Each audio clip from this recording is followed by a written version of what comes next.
Okay, we will begin with non-agenda public testimony. Michelle Bryant, Gayleen Davis, Terrence Pesta, Nikina Carter, Veronica Munoz.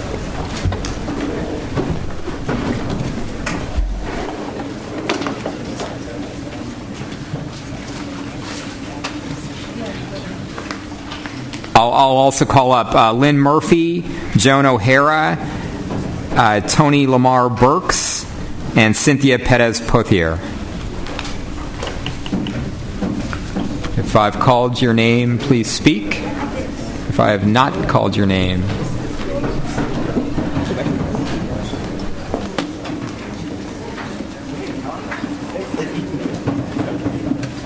go ahead. You can. Anybody.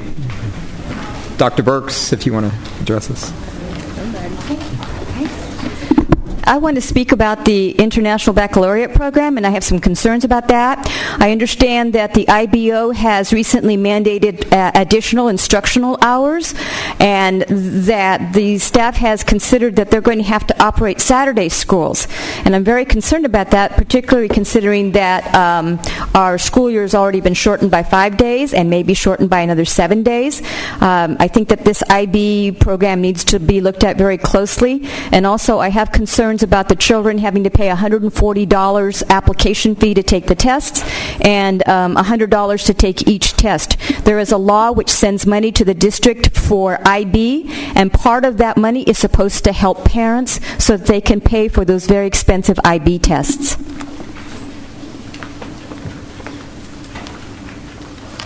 Hi, my name is Nikina Carter, and I'm here regarding a formal complaint that I filed regarding a teacher where I haven't received a response from anyone.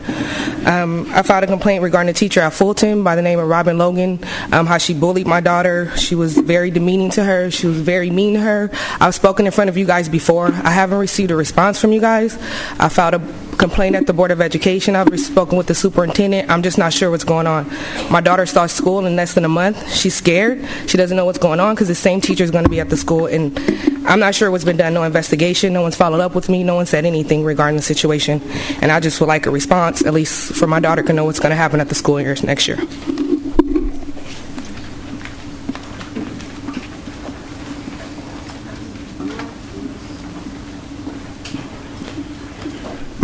Good afternoon, Superintendent, School Board.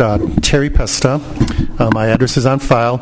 I'm speaking here on a very important issue today, so important that I actually put on long pants and shoes and socks for the first time this summer.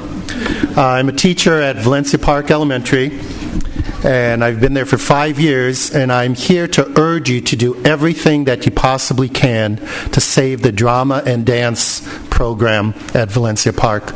As I said, I've been a teacher in the district for over 30 years now, and the program at Valencia Park is the best magnet program I have seen in my career.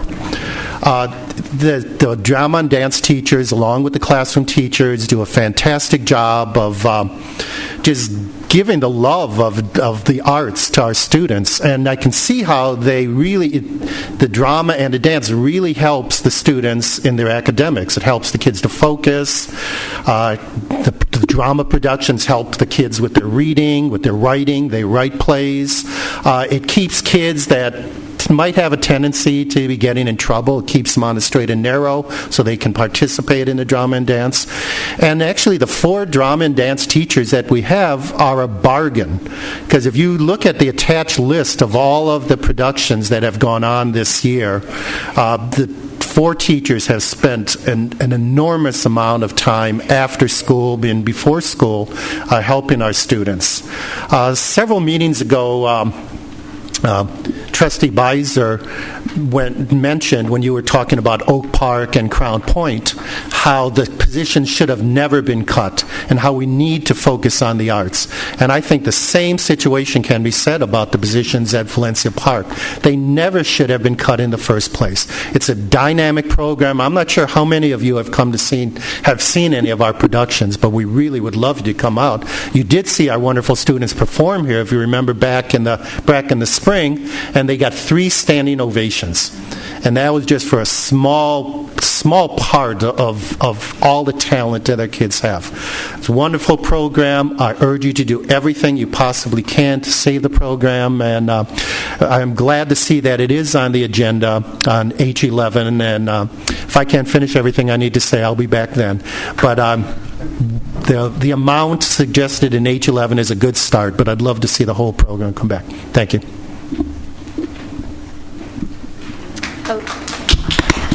I'm Gayleen Davis. I'm one of the dance teachers at Valencia Park. And first I want to start out by just reading a note that I was given by a kindergarten student that was a member of our dance troupe and performed on our July 14th and 15th show. Mrs. Davis, I had fun, and I was nervous, then I got it together. And I had so much fun. I love dance so much. It was like a happy day. And then an experience with a fifth grader who was a first-year student at Valencia Park that came to us in fifth grade after her first performance. I saw her after the performance backstage, coming out the back of the auditorium, and she was in tears. And I'm like, okay, what happened? Did someone say something? What's wrong? And no, she turned to me and said, I'm just so happy that I got through the whole performance. All the way through the whole performance. I'm so proud of myself. I had never had an experience like that before because she came to us in fifth grade and that was her first year with us. To the first grader who commented after seeing our performance, that was amazing, Mrs. Davis. Amazing. And I said, thank you very much, and I hope you join in with us next year. To the first grader who commented after watching the ballet of Cinderella in the classroom, and we were making comparisons between that and the book that they had read, and the first grader, I asked, were there any comments, and the little first grader raised his hand and said, they communicated with us through the dance.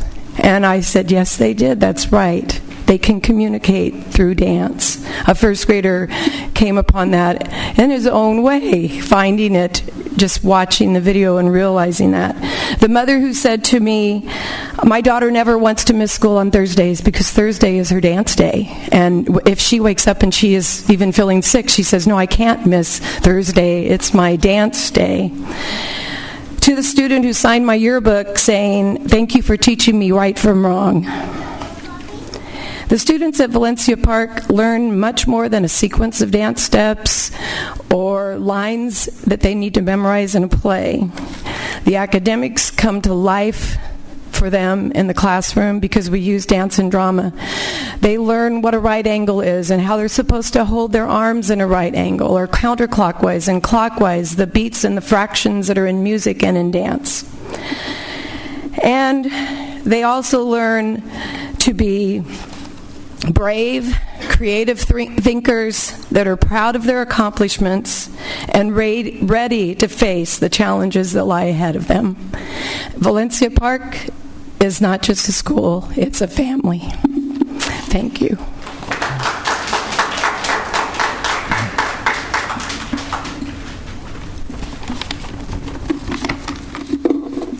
Good afternoon, board members. I'm Cynthia Perez-Pothier, and I am here again to advocate that when monies become available, not to forget the accomplishments that we already have in place here in America's finest cities. I'm speaking about our elementary magnet schools. I suggest that to keep the magnet program strong, that when possible, fund a single magnet teacher to all effective elementary magnet school, as you already agreed to do so at Crown Point and Oak Park. The effective elementary magnet schools already meets many of the goals I've heard this board speak of: raising attendance, effective achievement in our non-white population. Magnet schools are designed to do this. They give students an opportunity to learn through interests, gift, talents, skills, while providing an in-depth, innovative learning opportunity for all students and meeting a rigorous California State curriculum standard. I took that from the Magnet Board. So you know that our elementary schools have a variety of ways to do this in science, technology, engineering, math, dance, arts, Again, when possible, don't forget our magnet schools. Thank you.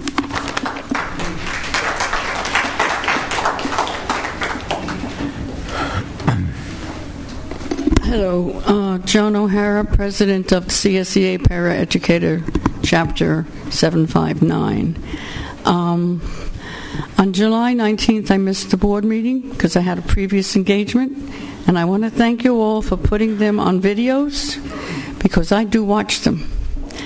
And at that meeting, Mr. Beiser, you made a statement that I understand, but your community, as I understand it, elects you. It's your job to go out to the community and see what the community wants.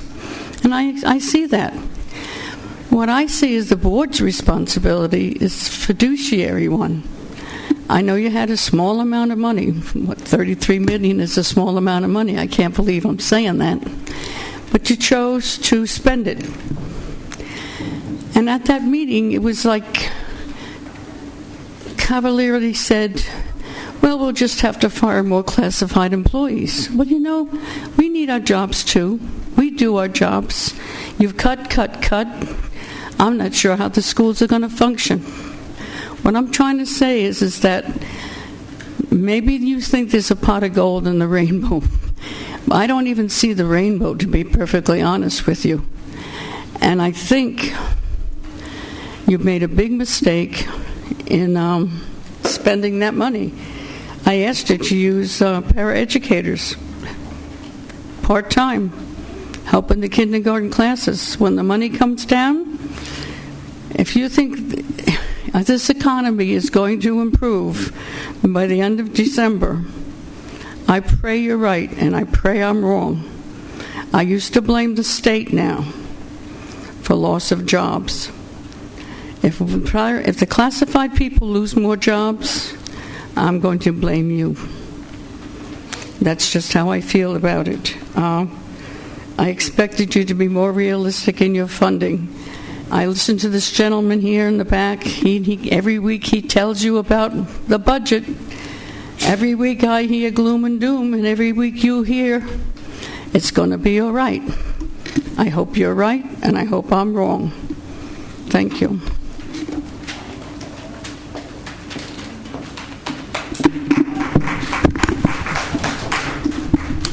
I am Tony Lemaire Burks. The second my address is on file, I have two items. First is music and the mind. I'm a creature of habit, and it's not surprising that I found myself at Lincoln High School this past Thursday for its 2011 Community Wellness Series. The topic of the night was music and the mind. Dr. Makiba Jones of UCSD and others masterfully wove together a program featuring several students from Oak Park and Chula Vista, a video clip, a panel discussion, and a culminating International Youth Symphony performance. It was engaging from the beginning to the end. What struck me as I sat at my usual back row seat was this: the Oak Park Conservatory of Music was this close to being no more, and this close to depriving a generation of students the benefit of the transformational power of music. It is never too late to express gratitude, so I wish to say thanks for restoring a music position in Oak Park. I wouldn't be me, however, if I didn't fiercely advocate on behalf of the children for the restoration of 2 additional music teachers at a cost of $126,000 and 2 music instructional assistants at a cost of $11,000. Students do not become skilled musicians overnight. To transform from playing music that only a music teacher can love to music we can all appreciate takes solid music instruction. Second is those building men. When I visit schools as Dr. B. the Story Weaver, one of my favorite books to share is Those Building Men by Angela Johnson. The author had this to say, quote, "The poems and pictures in the book pay tribute to the men who physically labored to build roads, bridges, railroads, and tall buildings in America. Women and children also labored along with the men in other ways as well, from Native Americans to Europeans to Asians to Africans who were brought as slaves. Those building men changed the landscape of our country forever," unquote. I wanted to express thanks to a group of people, and it was recommended back then that I wait until there wasn't a crisis in the district or for the board.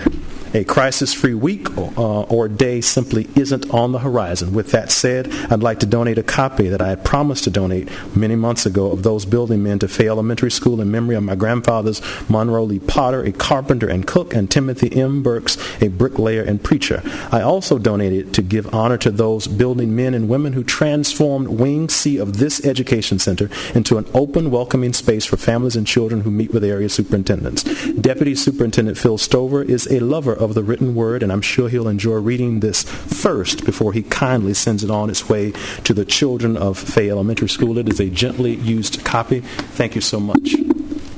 Thank you, Tony.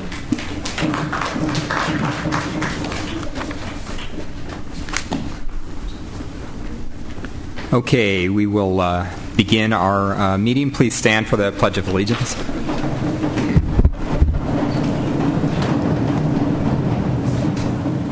Ready, begin.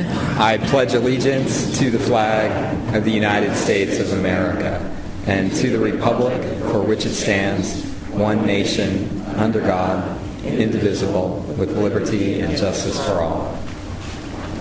Thank you. I'd like to welcome everyone present today and those watching the broadcast and call the August 2nd, 2011 regular meeting to order with all board members present. If you wish to address the board today and your name is not on the blue sheet located at both entrances to the auditorium, and if you've not already submitted a request for public testimony form, please complete the form and submit it to Ms. Ward. Speakers on agenda items will be called on to speak during the discussion of the agenda item. Once the discussion begins on an item, no additional public speakers' requests will be accepted. Non-agenda item testimony was heard at 3 p.m. and will also be heard at the end of the meeting. Can I get a motion to adopt the agenda? So moved.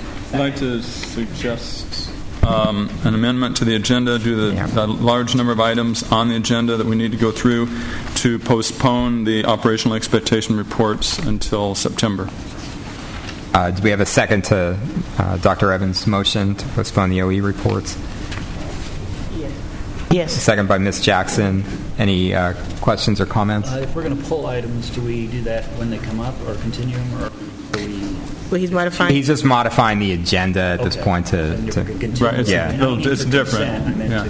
Okay. Yeah. Just to shorten the agenda. Okay. So all in favor of moving those items? Okay. Please vote. Okay. And can we get a motion to approve the entire agenda then? Okay. Yes.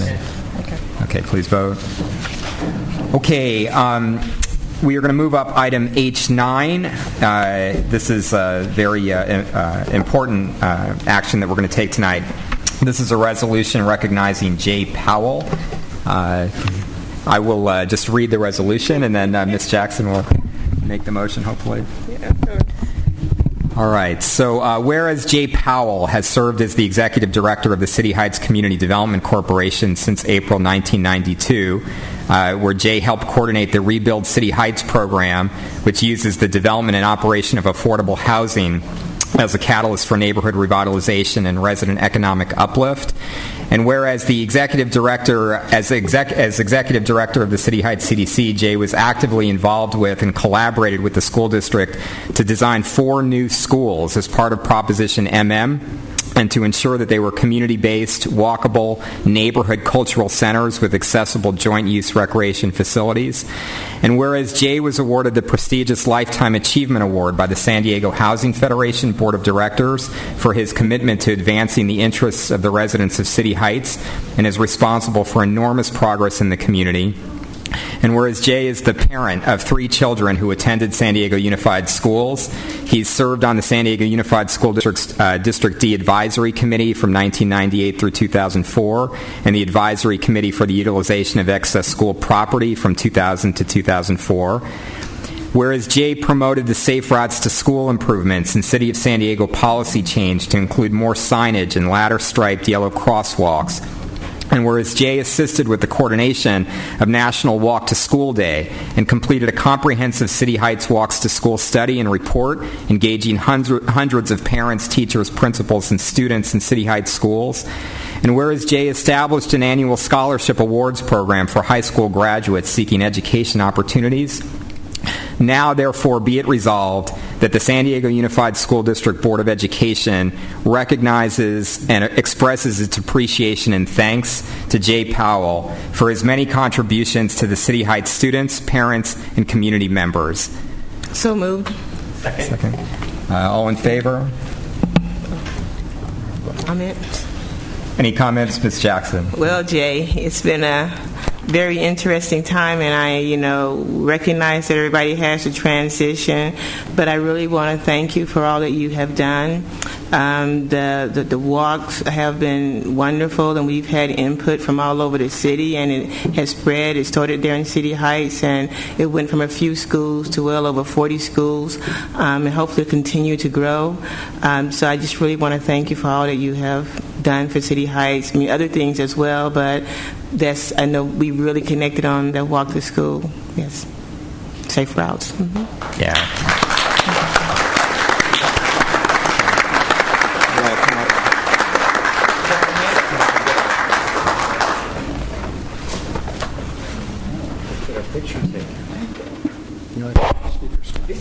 Yeah, that's all right. We'll let you speak anyway. All right.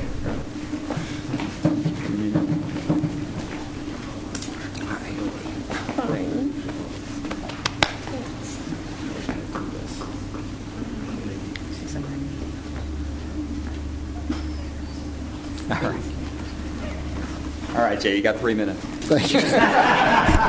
Thank you, Mr. Chairman. One of my favorite subjects when I was in school was geography, and I don't even know if they teach it as that name of a subject anymore, but it's more important than ever nowadays. And I've been very fortunate, I've been very honored to work in the most interesting geography, I think, in San Diego. In the center of the city, the demographic and geographic center of San Diego. We call it the International Village, and we used to put on for 15 years a celebration that was called Going Around the World in a Single Day. The diversity, the culture, extraordinary opportunities. We all know about special challenges, but the opportunities are what we like to focus on. In the last 20 years, we've seen it gone from a community where you talk about schools that were on double track, around the year, all of that sort of thing, 1,500 kids per elementary school, to where people were getting in line saying, please take my property to build Rosa Parks and Monroe Clark Middle School, to something now that was Sal Cipuedes, let me get out of here, to a school that is C. Cipuedes now, that is, we can do it, and we can do it together, and this school district has been an extraordinary, incredible, important aspect to that partnership and making that happen. I want to just say today thank you to the school board, to this. My family's not able to be here today. I saw Pam Edwards is here, and I've known her for many, many years. I know she's real active in other parts and in the city and the school district as well. To my friends, to the staff and board of the Community Development Corporation. That's Jay did this, Jay did that, Jay did this on that resolution. You all know that I was the person who got to work with those people, volunteer leadership, people in the community, to make that all happen. In particular, my thanks to our representatives in City Heights, Richard Barrera and Sheila Jackson. You have been fantastic representatives. And I just want to emphasize that leaders in our community are the principals, especially of all those schools. And I don't know if they're able to be here today, but I want to recognize just a few of them, just a few. Cindy Martin, Susie Sovereign, Ms. Moreno, Godwin Higa, some of those folks, they are leaders at the neighborhood level, and those schools are important parts of our neighborhood, 16 different neighborhoods in City Heights. There's so many more people to recognize, but I think we all know this is a time of transition, it's a time of challenge. For my homework, I was looking at your agenda here, and I see some of the things that you're dealing with and that you're making progress on. Community-based schools. When you talk about communities, City Heights has two clusters. It's not just the cluster of the community, it's the cluster City Heights. You're dealing with a City Heights educational pilot, and that, for many years we've wanted to expand that, make City Heights be its almost mini district within this district and really function that way. And then Prop S, and I know we still have ahead of us a major project around Wilson and Central, and I'm looking forward to working still in the community and with the school district and people within the community on those kinds of issues, and really to make it even better than what we've been able to achieve in the last 20 years. Again, my thanks to both of you as our representatives, to the entire board, and I look forward to working with you in the future. Thank you, Jay. Thank you. Thank you.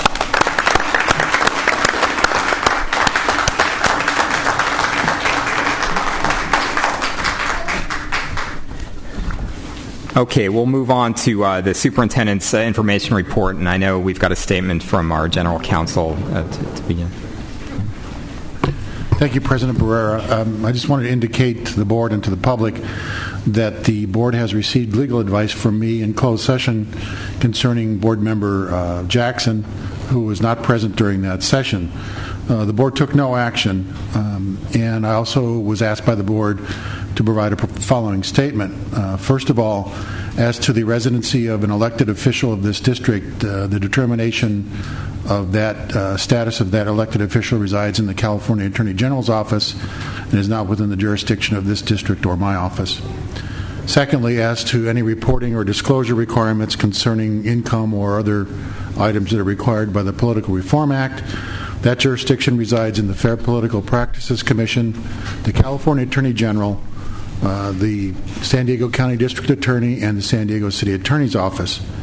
We, of course, in the district will stand by and provide whatever information those investigating agencies may request in the future. And at this point, the board will take no further action. Thank you. Thank you, Mr. Shanky.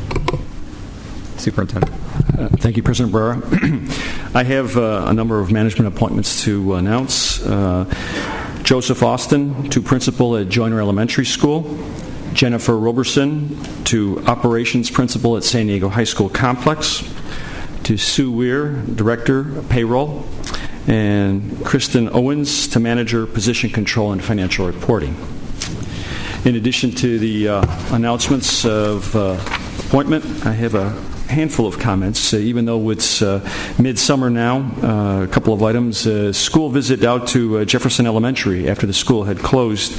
I want to highlight this because it was a midsummer celebration, a coming together of the arts community and the school district. We had a wonderful 15-foot high bookworm statue christened on that day, and I would encourage any and all to come by to see that. It has solar panel technology in the book that the worm is holding to allow it to light up at night, and it will be viewed in such a public way that you could see it both on the campus and from the street side. It's a great inspiration right outside the library for the kids and our staff.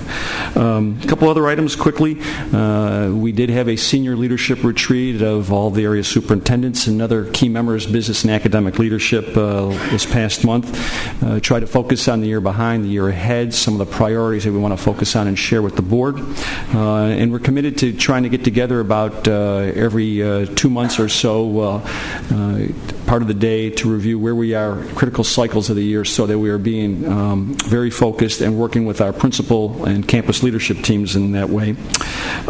We also had a meeting midsummer with Dean Rick Hovda of the School of Education at San Diego State, looking at where we are with some alignments and partnerships in terms of teacher preparation, master's program, administrator training, and also follow-on doctoral programs. So trying to align ourselves with one of the fine universities in the local area and in the state to be able to refresh and update our staff and how we can do that together.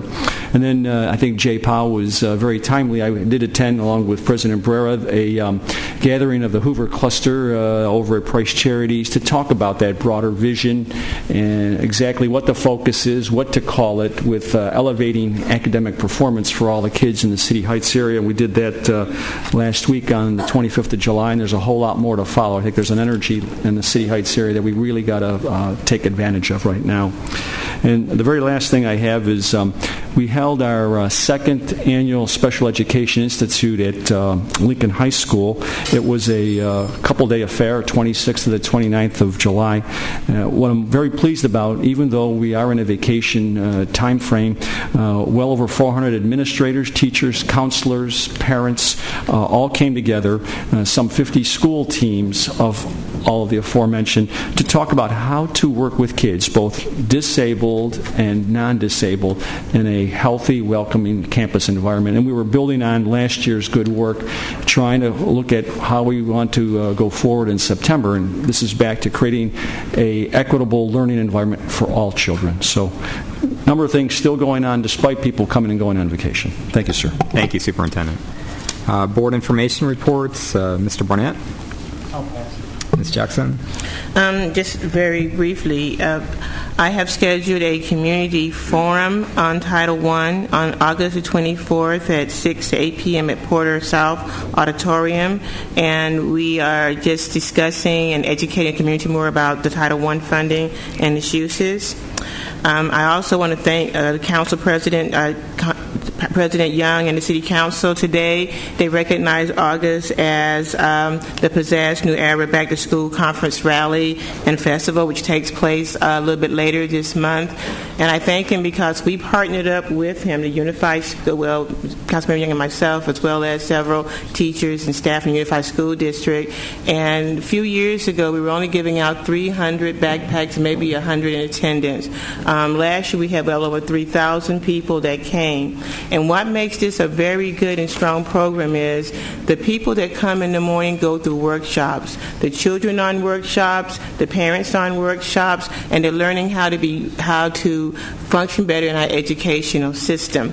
And then in the afternoon, we have the fun part with the backpacks and the rally. And I say that because what we're trying to teach the students is you just don't show up and get a backpack. Nothing is free. So if you want to get something, you have to come in the morning and you have to participate in the breakout sessions in the morning before you can get those items in the afternoon. And so, again, I just want to thank the City Council today for recognizing those efforts and look forward to a continued success. Thank you. Thank you. Dr. Evans? Pass. Mr. Beiser? Pass. Okay, and I will pass as well. We have a request to move up item H12, which is actually, I understand Mr. Barnett is being pulled from the agenda. Is it? And maybe this. This item's going to be pulled from the agenda. All of us up here are concerned about stability at our school sites. It's one of the most important issues, especially in the higher needs schools, where that stability is critical in maintaining the successes that we've seen in recent years. I have pulled this item today, and the superintendent will be making an announcement which will at least somewhat help mitigate some of the issues we addressed in the memorandum, if not resolving the issues completely. Superintendent Copeland.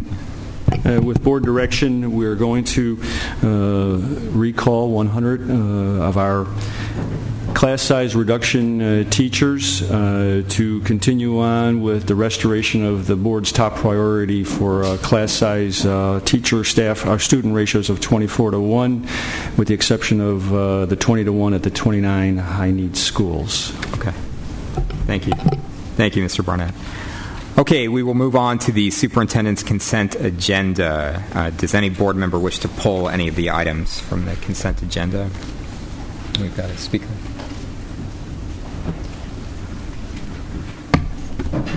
Now, on the drug-sniffing dog, are there auditions for those or tryouts? Because I know Mr. Beiser and I both have very effective dogs, and so I thought they might want to try out for those. Okay. Training required. Special training required. Oh, okay. We've got two speakers, so why don't we listen to the speakers first, and then Roseanne Cherick and Citizen. Roseanne Cherick is speaking to item E7, and Citizen is speaking to item E7 as well, it looks like. The ICC is recommending that you approve these courses. I do not support that. It's very, very, very late in the year to even be considering approving courses. The timeline for the district is not fitting with master schedules and children selecting their courses and so forth and so on. The whole ICC timeline needs to be reviewed so that these courses are brought forth in a timely manner. And I also see that the ICC is just rubber stamping courses. They're not really looking at courses, what courses should be removed, what courses should be added. They just rubber stamp them. I listened to a principal says, no, I don't want to give up any classes, I just want to add these classes. So now you've got all these classes. We don't need so many classes. It's very difficult on a master schedule, and also when you're buying materials and books for these items. So I request that you turn it down so that principals learn that they have to bring these things forward in a timely manner in October, November, December, have them approved in January.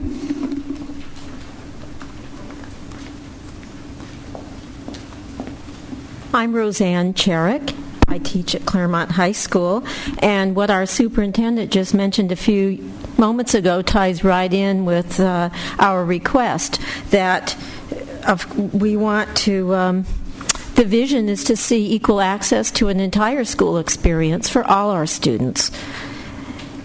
Several of us at Claremont High School have been collaborating on the development of what we foresee as an outstanding peer tutor course and curriculum. Who better to model appropriate social skills and provide natural supports than a peer? This is a win-win situation for all. Between peer tutors in the classrooms and our circle of friends, peer friendships, we should be looking at positive outcomes for all our students. And may I say that we've met with our administrators on a number of occasions, and they are very supportive. 2 of us met with that ICC committee in the recent past, and what I could see is that it was timely. I can see that they consider every request, and then I, of course, would abide by their decision, and hopefully they have brought to you today that we do approve that course. It will just be fabulous, and there are 3 of us here if you have any questions. Thank you. Thank you very much. Okay, does any board member wish to pull any item from the consent agenda? Move approval. Second. Motion approved. Okay, terrific.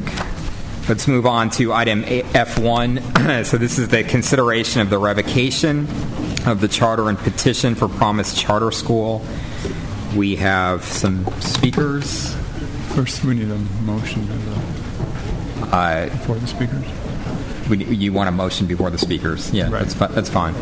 Can we take a motion? Yeah. Okay. Go ahead, Dr. Evans. I'd like to make a motion. I move to revoke the Promise Charter School charter for violating the law, material provisions of its charter, and committing fiscal mismanagement, and to adopt the resolution which is in the board documents as the written factual findings supported by substantial evidence sustaining the findings of violations. Do we have a second? Second. Okay. And Ms. Ward, do we have additional speakers on this item?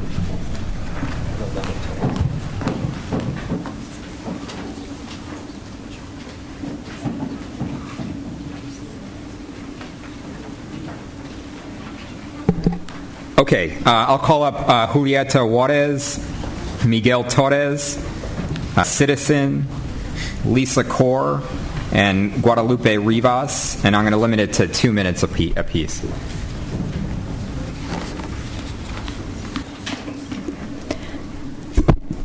I do not support that the Board of Education would close down this charter.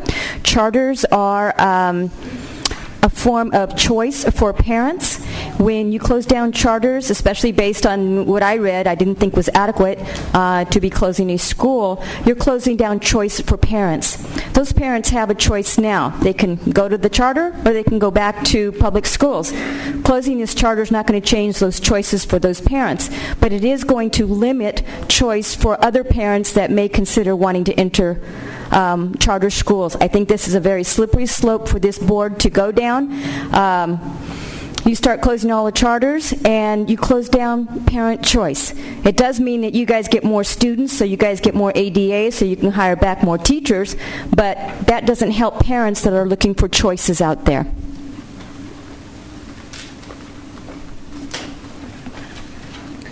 Buenas tardes, mi nombre es Julieta Juárez.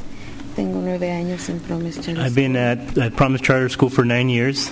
Y muchos de nosotros los padres que estamos aquí hemos luchado y a lot of the parents that are here have fought and suffered throughout the school year because of due to the leadership of Kevin LaChapelle and Jose Orozco. Dozens of children were taken out of the school by their parents. They had been at the school for a long time, and they left because they were unwilling to being mistreated mentally by Mr. Orozco, threatening them to expel them. I am sure that nobody here would like for this school to be the charter to be revoked. None of us here that are voting for this that want it to be revoked wanted this in the first place. But now we want this because dozens of parents support that the school's charter be revoked, because there are many families that consider that taking the power away from Kevin LaChapelle and Jose Orozco, and the board, because they have lied. In the previous meeting, they had mentioned that they were involved in workshops. I was a witness, as well as 5 other parents. They were not even paying attention. They left the room many times. And if those meetings are recorded, then the video should be there somewhere. Our hope is that we find a common ground for our children within the San Diego Unified School District.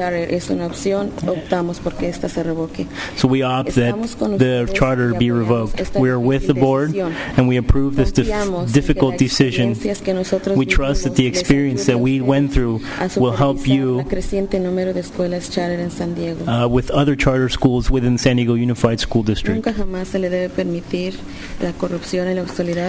Corruption should never be allowed in a San Diego Unified School District school. Gracias. Thank you.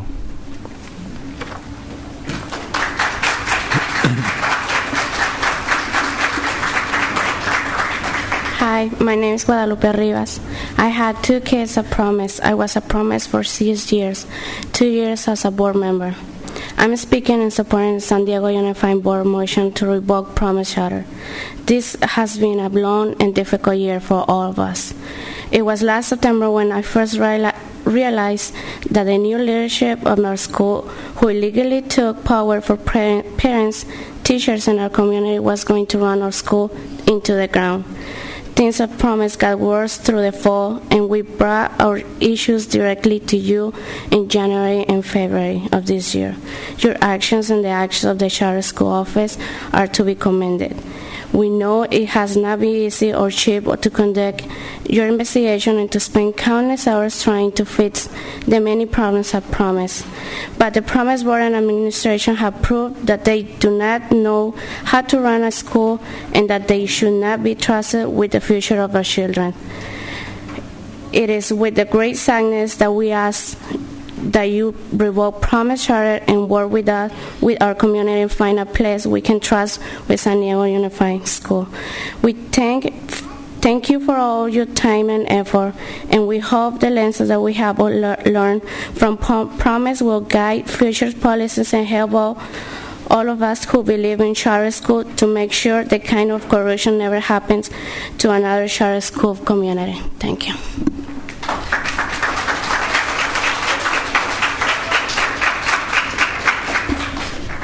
Good afternoon. My name is Miguel Torres. I've been part of the family from Promise for the last 4 years. Dozens of children and families are hurt and disappointed by the actions of the Promise Board and administration this school year. We have been raising many serious issues about children's safety and illegal activities on Promise since last August. We are thankful that you have taken real action to deal with our school, and that you have ear or voices your investigations and the hard work of your charter office shown our community that you will do what it takes to protect our children and to ensure that the charters you authorize follow the law and district policies. Unfortunately, the Promise Board and our principals repeated disrespect toward us, our children, and toward you and your staff have proven and again that they are incapable of managing a school. They have never taken responsibility for their mistakes. They never fixed the serious problems you told them to remedy, and they constantly try to discredit those who speak out about their corruption. Enough. Our children deserve better. No one who has done what our board and principal have done should be trusted with the safety of our children. That's why we support your Revoking Promise Charter, so that we can all move on and so our students can return to a safe learning environment in SD, USD. I got a message for Orozco and La Chapelle. They're not running a correctional facility. They're running a school, and they're our kids. Thank you.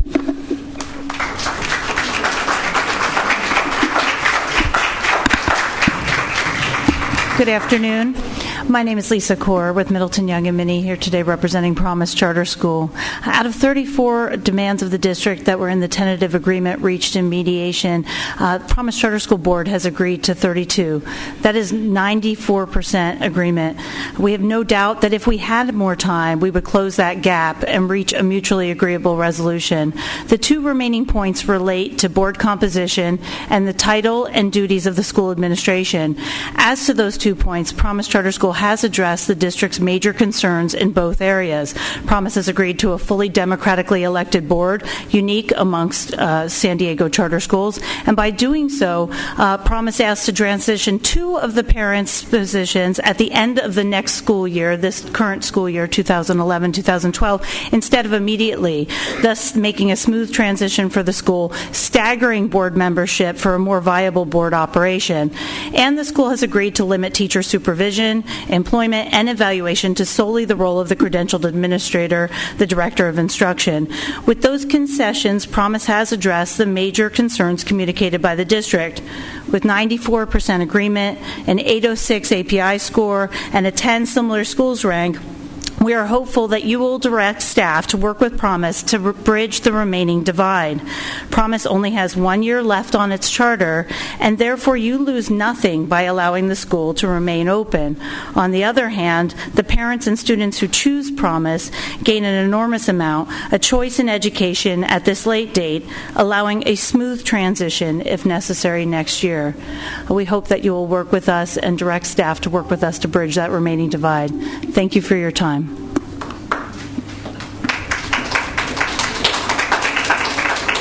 Sheila Solorzano.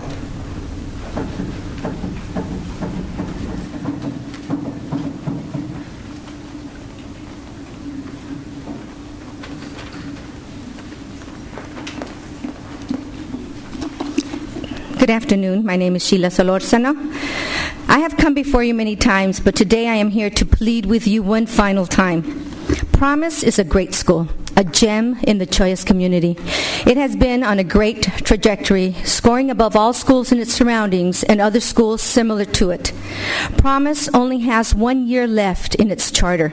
I am asking you to please leave Promise open this final year so that our families are able to properly register their kids in other schools come enrollment time in January. Right now, they have no options. We have almost 200 students with faith in our school, hoping to attend Promise in less than 4 weeks. Please think of these families. We are putting forth all efforts to meet all of the requirements the district has given us.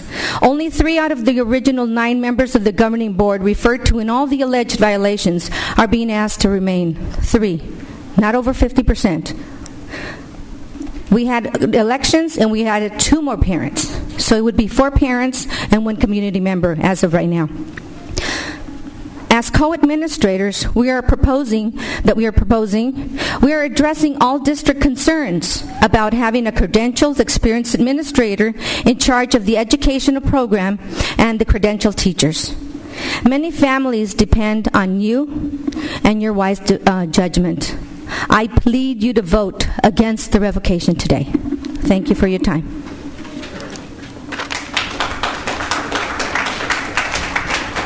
All right, we've got a motion and a second. Any questions or comment from board members? If not, yes, Ms. Jackson, go ahead. To the Promise family, I was there when you started, so I know many of you, and I know how hard you've worked over the years to build a great charter school. And certainly it saddens me today that this action has to take place. But I just want to thank all of those that were there in the beginning. You started out at my home church, Bethel AME, and you moved and you got a place. And I just want to thank you for all your hard work. And I'm sorry, as some of you have expressed, you preferred this rather than anything else. And you have my support for this revocation. Thank you. Dr. Evans. I just want to say, just very briefly, that I, nor anybody on this board, any other person takes this lightly, but we do have an oversight responsibility for the quality of the education of children in district schools and also the oversight for the charter schools. And I just want to make it very clear that this district and administration has bent over backwards to meet with the charter, to give the charter more time, to have to go beyond that in terms of mediation, to go late hours into the night and trying to reach an agreement. So we have done everything that's possible to try to resolve this situation, and now we must take this action to revoke. Mr. Barnett. I think this is a great example of the failure of adults to put the children first. Everyone talks about it, but I think petty squabbles and politics and a lot of agendas have been put first. That said, I think there was an opportunity to keep this school open, and the Promise Charter Board, even though the attorney says it only had to do with 6% of the items, they were the most critical items. And my concern is that, it's like a doctor trying to cure cancer by killing the patient. And so the process my lack of support for the motion to close it should not be indicated as support for the administrators or the board of the charter school, which I think failed at an opportunity to meet the district on this and keep the school open, but I still feel that this is a failure in closing the school. So I won't support the motion, but I want to make it clear that anyhow. Okay, with no further comment, please vote. Okay.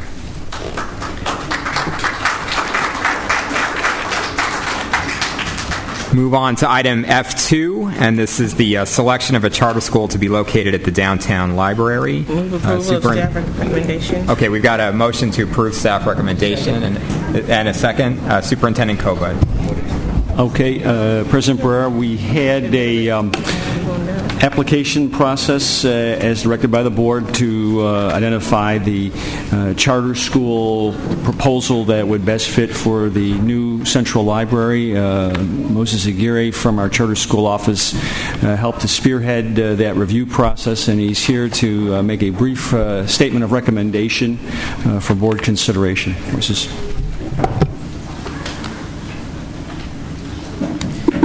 Good evening, trustees and superintendent. We had developed a PowerPoint to go through. It's brief. I think it's only about 10 slides. I don't know if the board... Okay. So at this point, we're just going to go ahead and get into the recommendation. We went through and worked with a rubric that the board approved. We worked with an RFP process. Ultimately, we received 4 applications, and those 4 applications were from the Downtown Charter High Group, the Health Sciences High Group, King Chavez High, and the Einstein Middle. After the project team came together and reviewed the applications, we scored them based on the rubric, and based on that team review, we are bringing forward a recommendation of Downtown Charter High.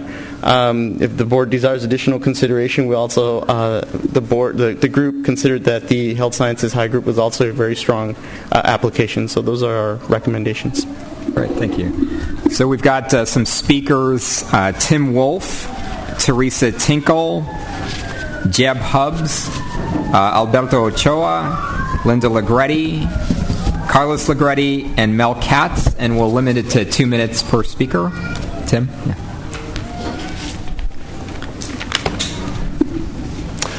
Superintendent Quab, Richard Barrera, President of the board members, Tim Wolf, CEO of King Chavez Neighborhood of Schools. King Chavez Neighborhood of Schools is an experienced school operator with a 2-year-old downtown high school that will have approximately 500 local area students this year.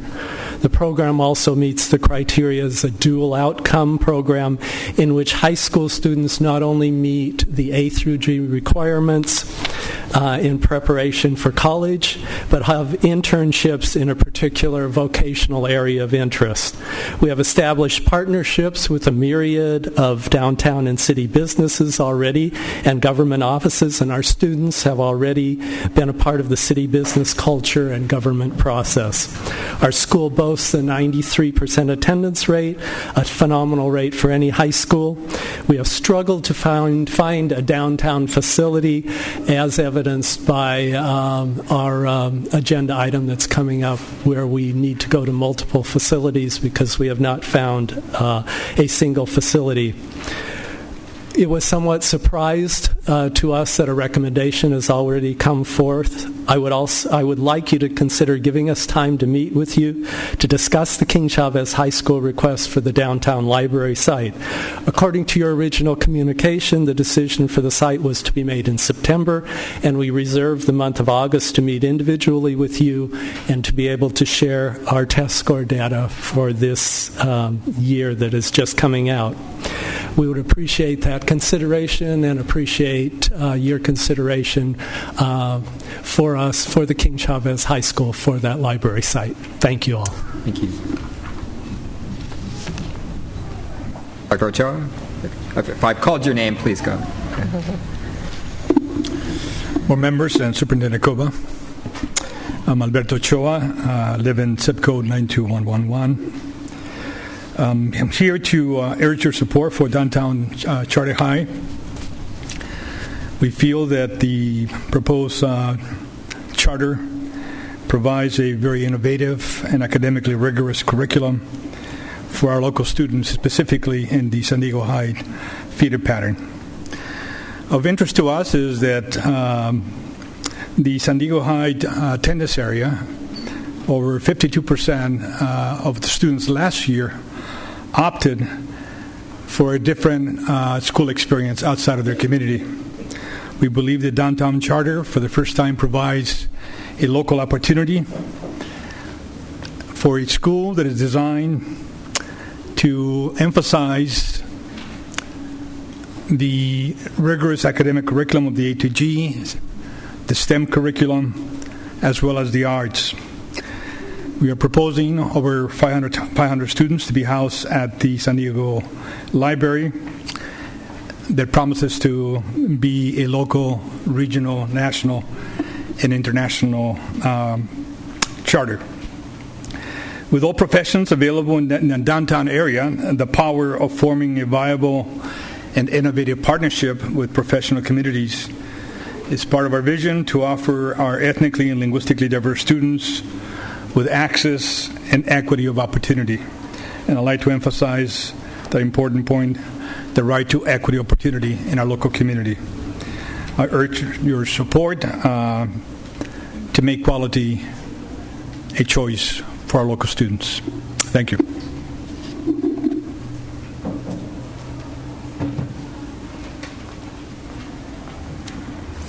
Good afternoon. I'm Jeb Hubbs, principal of King Chavez High School. We're a month away from beginning our third year, and as Dr. Wolf said, we are close to 500 students in enrollment in just 2 years. Though our doors are open to anyone and everyone, our demographic at this time serves mostly students who, numbers show that in this city have an alarmingly high dropout rate. As Dr. Wolf also said, we boast a 93% average daily attendance, over 97% during testing days. While programs are sadly being cut and people are losing things countywide, nationwide, we are actually in the process of not only gaining enrollment but adding programs. In the past 2 years alone, we have added Mandarin, we have added Italian, we've added career technology, PE interventions, math interventions, business tech, technology labs. So rather than cutting, we are growing and providing for the community that we serve. We are already located downtown, right by the Golden Hall, and we have entrenched ourselves in the downtown area and fall in love with the area as well. Our students take the trolley to school every day and learn and work amongst lawyers, businessmen, financial advisors, and all manners of work that occur in the downtown area. The daily exposure to this type of success and is amazing for our students. We have formed strong relationships already with the San Diego City Council, San Diego Fire Department, the Contemporary Museum of Art, among other downtown organizations. We provide job shadows for all of our students. We begin internships for all our students in 11th grade and send them out into the real world to learn skills and trades, especially in the downtown area. I'll end by saying I was obviously a bit disappointed that the downtown library site did not go to King Chavez at this time, and I know that it's an amazingly difficult decision that you guys have ahead of you, and that thousands of lives are being affected by this literally, and it's not an easy decision to make. I was a bit surprised at the quickness of the decision, and even more surprised that we weren't contacted, had a visit, or had any of you all come down and check out what we are doing. The library site's an amazing site. We're not a concept, we're reality.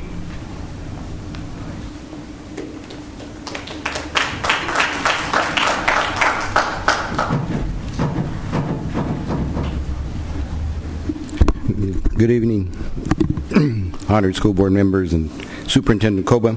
My name is Carlos Legretti, Executive Director of the Cesar Chavez Service Clubs, 1359 Grove Street, San Diego, 92102. Our clubs, including all of us members known as Chavistas, have invested 15,000 hours this year to K through 12 leadership development in 22 clubs and 15 schools. Our mission is to inspire young people to believe in themselves and to know that they can make a difference. You've seen them over the past couple months here at the board meeting making presentations here, or have accepted their invitations from our Chavistas to attend their schools. Thank you very much. To attend their schools for question and answers with the school body there. This is part of our club's community service curriculum, and their lives have been changed forever. They now know the intersection or the crossroads of public policy and civic participation. These young leaders, these young individuals are the leaders of the future. The Downtown Charter School also demonstrates a grand commitment to community service and will provide an additional option for our Chavistas and other students to thrive and excel in their academic path to a career either in academics or in a trade. The recruitment policies of the new high school give great respect to the communities that surround the downtown area. The communities of Barrio Logan, Southeast San Diego, Sherman, Golden Hill, South and North Park are just a few of those communities that the Downtown Charter will play a tremendous amount of time in the recruitment. Additionally, students from Memorial Middle and Roosevelt Middle Schools, where we have Chavez clubs, will also have a great opportunity to attend the state-of-the-art high school. We ask you to support the Downtown Charter High School. Thank you. Linda Legretti.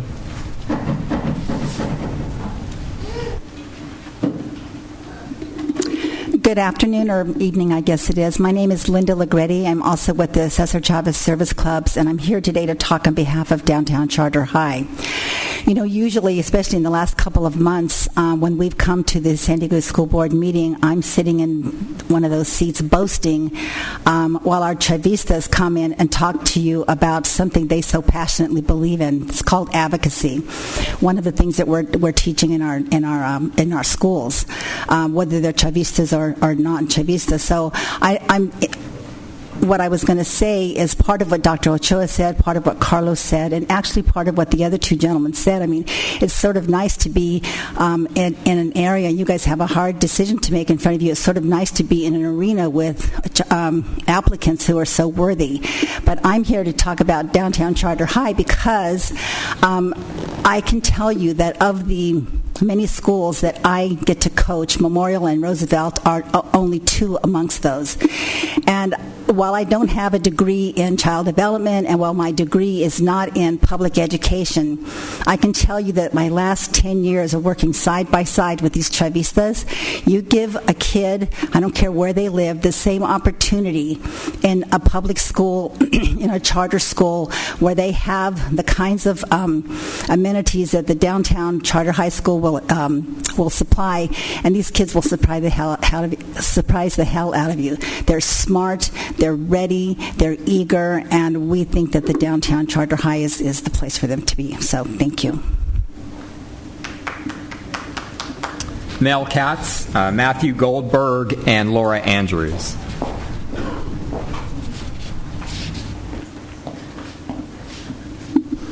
President Barrera, Superintendent Koba, school board members, I'm Mel Katz, and I'm the chair of the board of the Downtown Charter High. And really thrilled to be here today to talk about Downtown Charter High. I'd like to start by introducing our board members. We have all 7 of us here today. Dr. Joyce Gaddis, who's the dean at San Diego State University, Dr. Alberto Ochoa, who you've just met, professor emeritus at San Diego State University, Dr. Veronica Ortega, professor at City College, who was the founder of the Institute for Human Development there, Laura Andrews, a parent who's also an outreach coordinator at Mental Health Association, Rebecca Smith from San Diego Workforce Partnership, and Erin Spiewak, who's the executive director of the Gary and Mary West Foundation. I'm so excited to talk about Downtown Charter High and the prospect of us to become the operator of the downtown school and of the school and the library. There are 3 areas from our proposal that I really want to talk about today. First is our board, and that's why I introduced them. They are really experts in education, in fundraising, and in internships.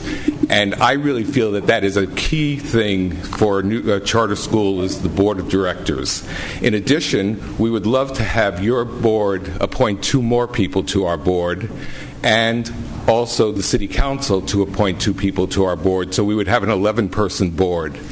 And we've committed that by 2017, which would be 4 years after we're in existence, we would have a democratically elected 2 members to our board by the stakeholders, which are the parents and the faculty. In addition, the second item is our school was designed specifically for the library and for downtown. We developed the concept after research and interviewing different parents, downtown education leaders, community and business leaders. And our third item is it's a new school, and therefore 500 new students would be given the opportunity to go to this school. I respectfully ask for your support for Downtown Charter High. Thank you, Mel. Matthew Goldberg, Laura Andrews, and Jocelyn Torres. My name is Matthew Goldberg, and I'm going into 8th grade in September. I've been watching the new Central Library construction with great anticipation, and am looking forward to its opening. It will be really important for students throughout San Diego. When I heard there would be a high school located at the library, I became even more interested. This school will have the world's best high school library. Can you imagine the resources right next door? More than 1.2 million books, more than 400 computers, a huge teen center with books specifically for what I will be studying, meeting spaces, study rooms, and a huge auditorium, librarians ready to help. This will be a great place to hang out, study, and to work on projects. There will be no excuses for anything but A's on papers and projects. Just as important, the school will be downtown, surrounded by the largest businesses, museums, and tourist spots. Students will benefit not only from the library, but also internships, field trips, and community opportunities that schools far from downtown will not have. I think the Downtown Charter High School takes advantage of these opportunities and the school resources. It gives students a leg up as they work toward college or toward careers. I hope you vote to make the Downtown Charter High School a reality. Thank you.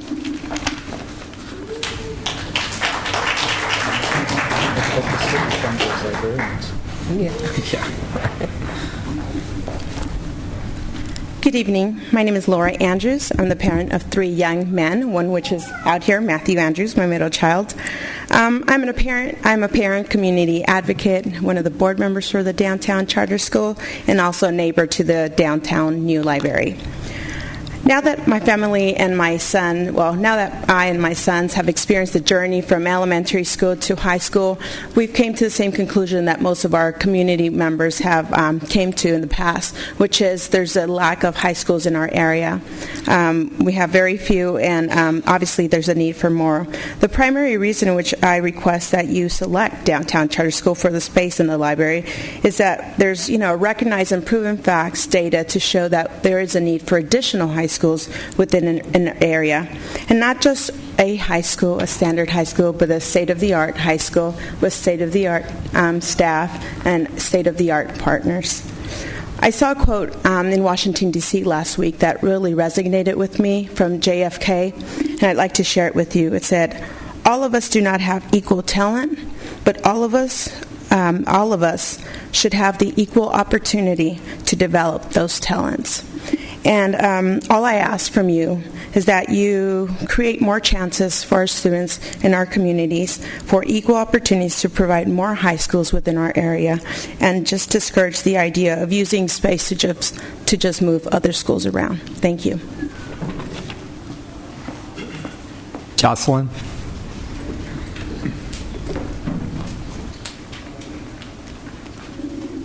Ladies and gentlemen of the school board, my name is Jocelyn Torres. I'm 14, going on to 9th grade. I have been attending a charter school for about 5 years, and I am going to attend a charter school for high school. My experience with charter schools has been wonderful, and especially having the library next door. In my school, we didn't really have many clubs, but at the library there was a teen council group and a music group, which currently I am participating in. And I am also enrolled in the UCSD e-tutoring program. The program helped me immensely. I went from an F and I went to a D, then drastically I went to a B or an A. In various experience with different libraries, I have to say Logan Heights Library has really helped me. With its access, tutoring, and learning music and everything else. Thank you for taking the time to listen. I hope you select the Downtown Charter High School.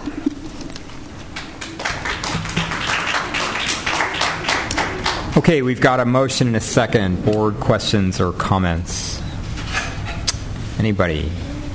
Well, I would just like to thank everybody that all the schools that applied.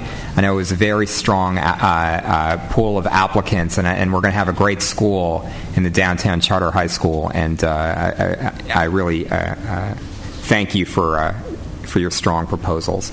Please vote. All right. Okay, item F3. Can we get a motion? Move approval. Second. Please vote. Item F4, can we get a motion?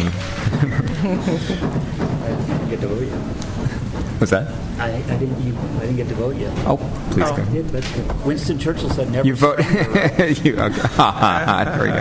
All right, item F4, the material revision to the charter of King Chavez Community High School to establish additional sites. Can we get a motion? So moved. Second.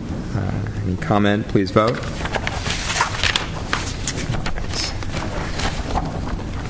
Okay, item F5, our secondary district plan for work experience education and our application to the State Department of Education. Get a motion? So moved. Second. Please vote. Item F6. Was it speaker on that item? No, did we? On F5? Okay, Citizen, please clear the board, Ms. Ward. Citizen would like to speak on item F5. Did you already vote on it? Please, we cleared the board. I think that work experience courses should be offered in all high schools. I've been pushing for this for many, many years. When I study the dropout studies and why kids drop out of school, the primary reason that comes up over and over again in the top 10 reasons is that they couldn't balance jobs and school. So if you put these work experience programs in all schools, you're giving those students that are just right on the edge the opportunity to enroll in a class that will help them with their work skills and to work. Mm-hmm. And many of these kids, with what, 69% of our kids are on free and reduced lunch, it's a necessity for them to work. And for the board to relieve that pressure by providing a course that not only gives them graduation credit as well as an adult that can teach them the work skills that they need to keep a job, retain a job, and watch that they're safe on these jobs is a great opportunity. But that's not happening at all the schools. As many times as I've asked and asked and asked, counselor says, we don't offer it. We don't offer it. Just like that. We don't offer it. Without a consideration as to why do we have such a high dropout rate, and why don't we put in some courses that might help these kids stay in school? Okay, so again, we've got a motion and a second. Please vote. Item F6, can we get a motion? So moved. Restructuring plans. Please vote. Okay. Item F8 has been carried over to our September 13th meeting. It's can we get a motion for G1? So moved. 1 minute and a second. Do you have a second? I'll second it. G1. Please vote. The approval of minutes. Yes. Okay. All right. Item H1, update of our Tiger teams. Mr. Barnett. There will be a Title I Tiger team meeting on the 4th, which is Thursday, I believe, at the Ballard Center. And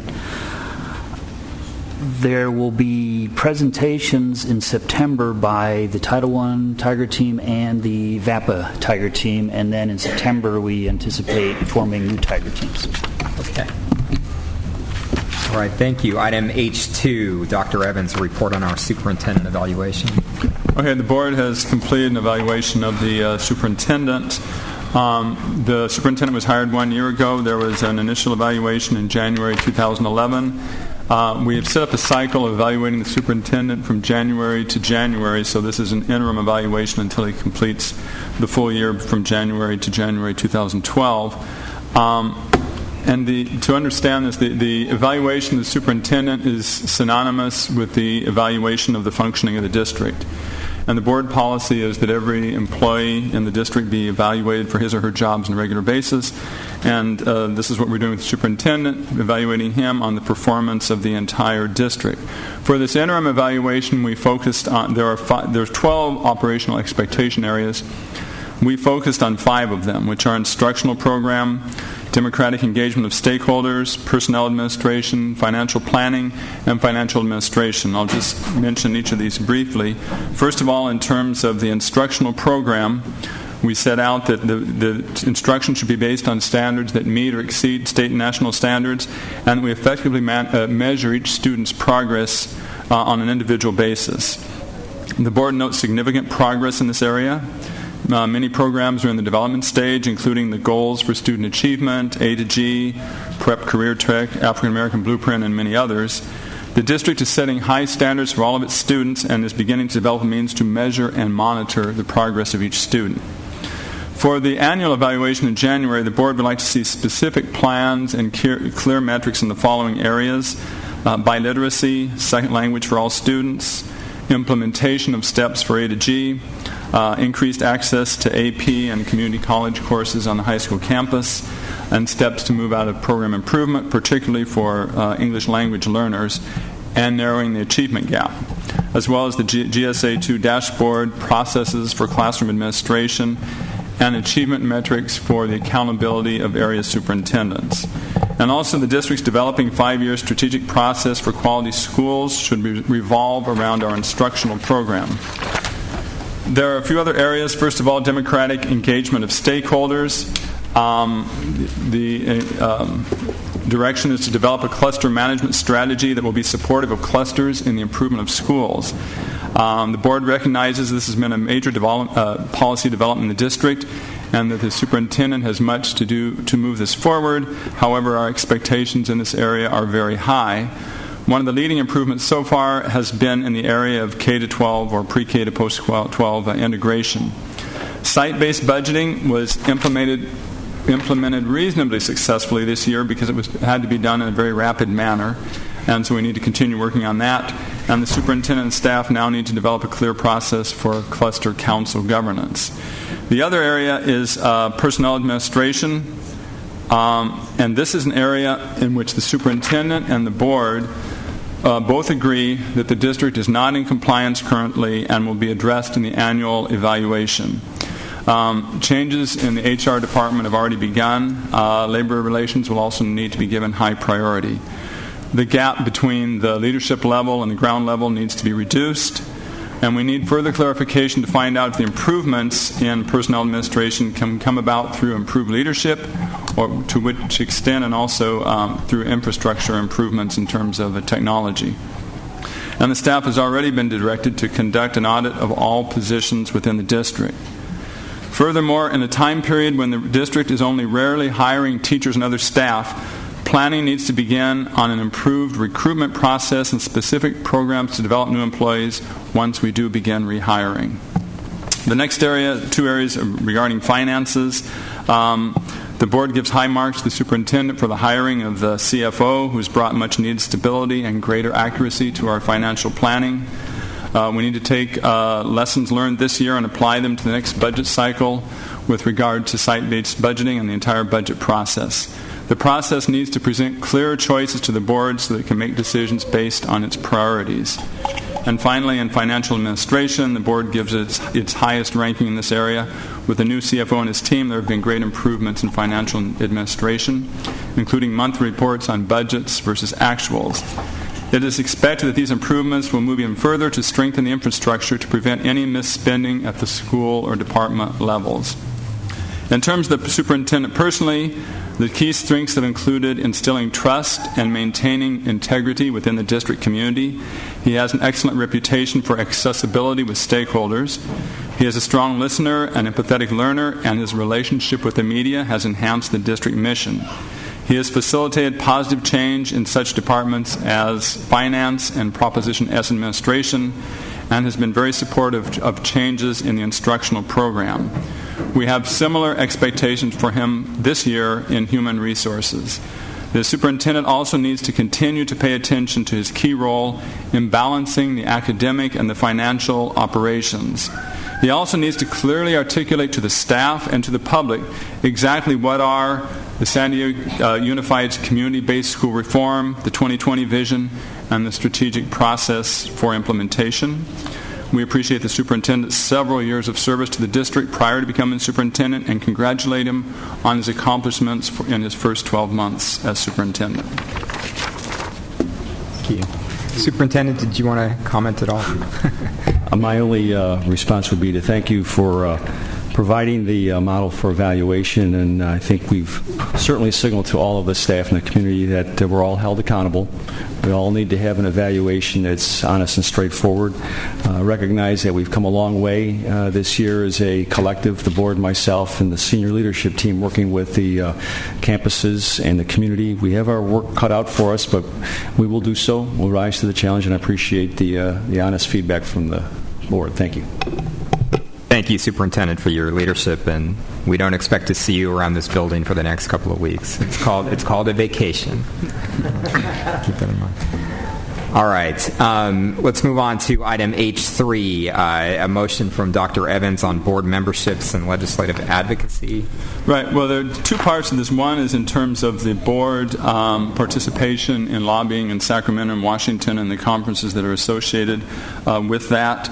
And so my motion is that we approve the travel within the advocacy budget as long as these trips meet the criteria of being of benefit to the district in our advocacy efforts, and that there is reporting back to the board, and that it is monitored by the board services officer and the president to make sure that we stay within our budget for this item. Second.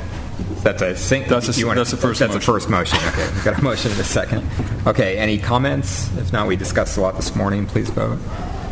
In open session. In open session, we right. Did, yes. And the second item has to do with memberships in city schools and school boards associations.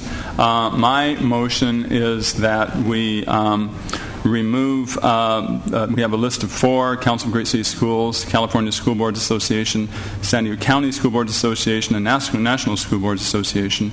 My motion is that we eliminate the last 3, all the School Board Association memberships, and that if we attend those conferences, we would pay a little extra to attend them, and that money be directed towards more effective advocacy efforts, and that we retain the membership for the Council of Great City Schools.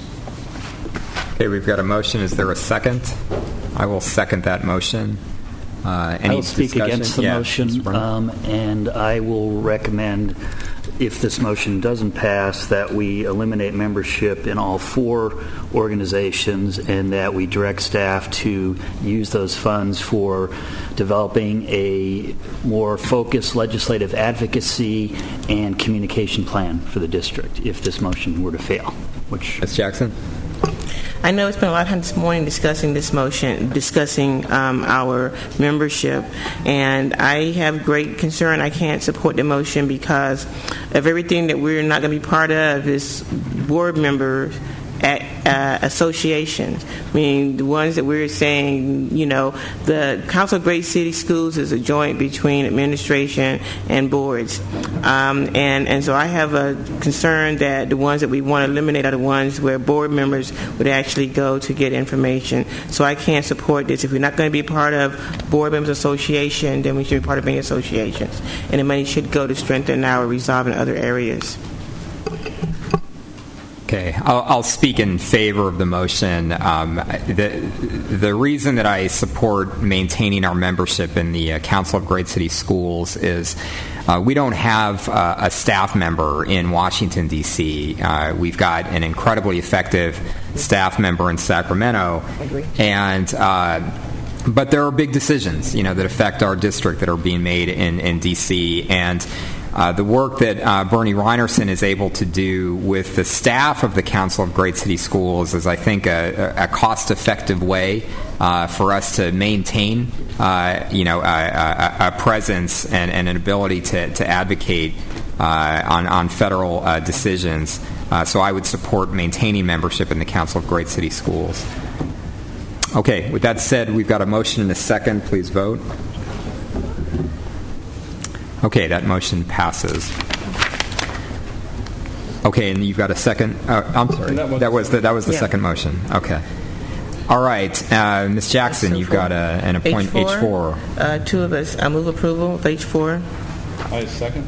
Okay, and do we just want to mention the names of the?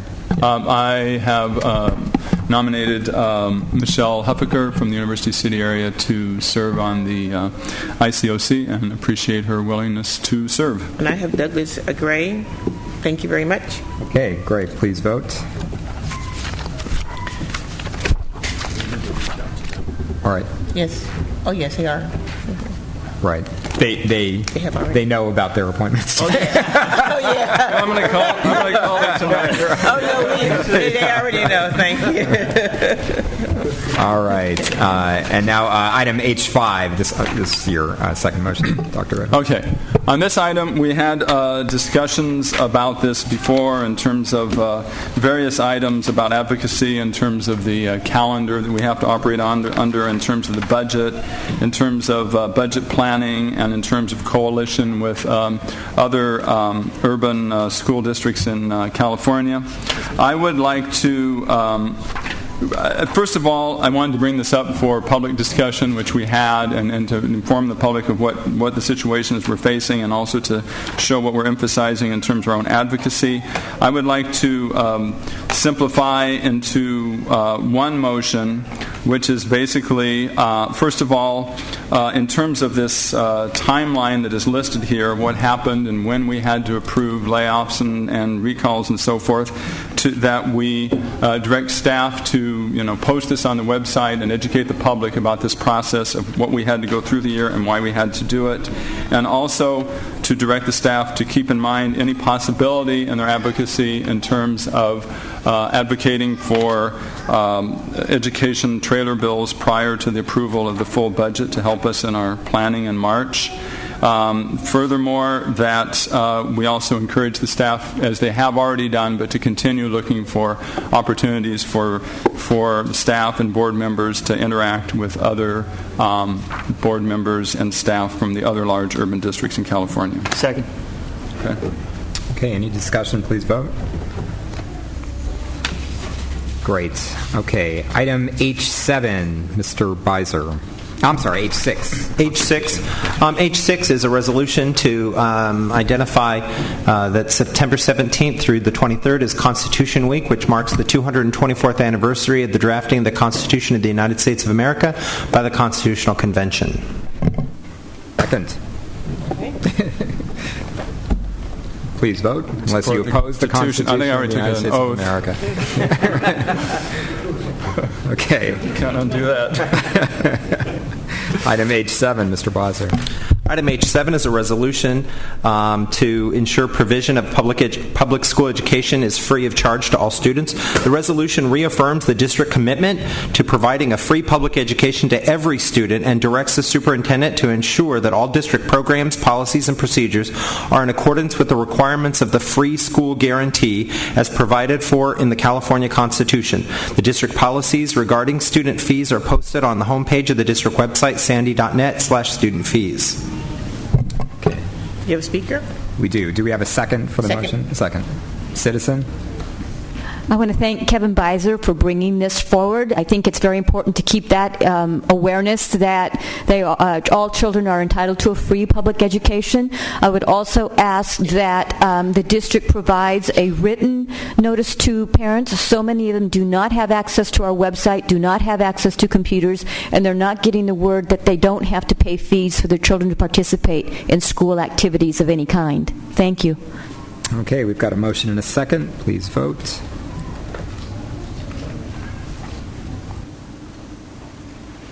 Okay, item H8, recommendation for an agreement with ArcBridge Consulting and Training. Move approval. Yep. And do we have a second? Yes. I have a question, yeah, staff. Mr. Barnett. Mr. Reinerson? My concern is timing.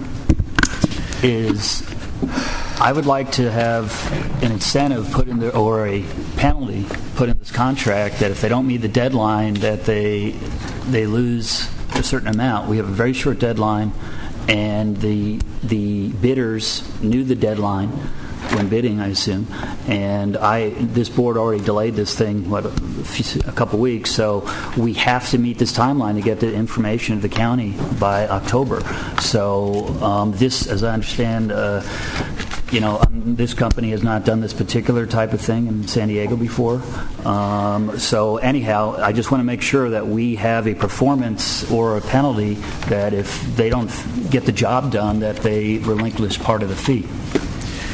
This company has done work in California. I think they're working in Santa Barbara right now. Roy McPhail and I did talk to them. Their proposal demonstrated that they would be able to do the work.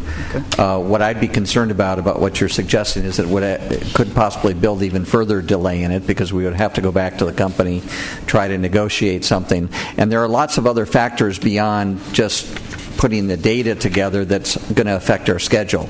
And they're really unknown factors in terms of what kind of input we get from the community once we're out in the community and working with the redistricting advisory committee. Those kind of unknown factors are probably going to have more impact on our schedule.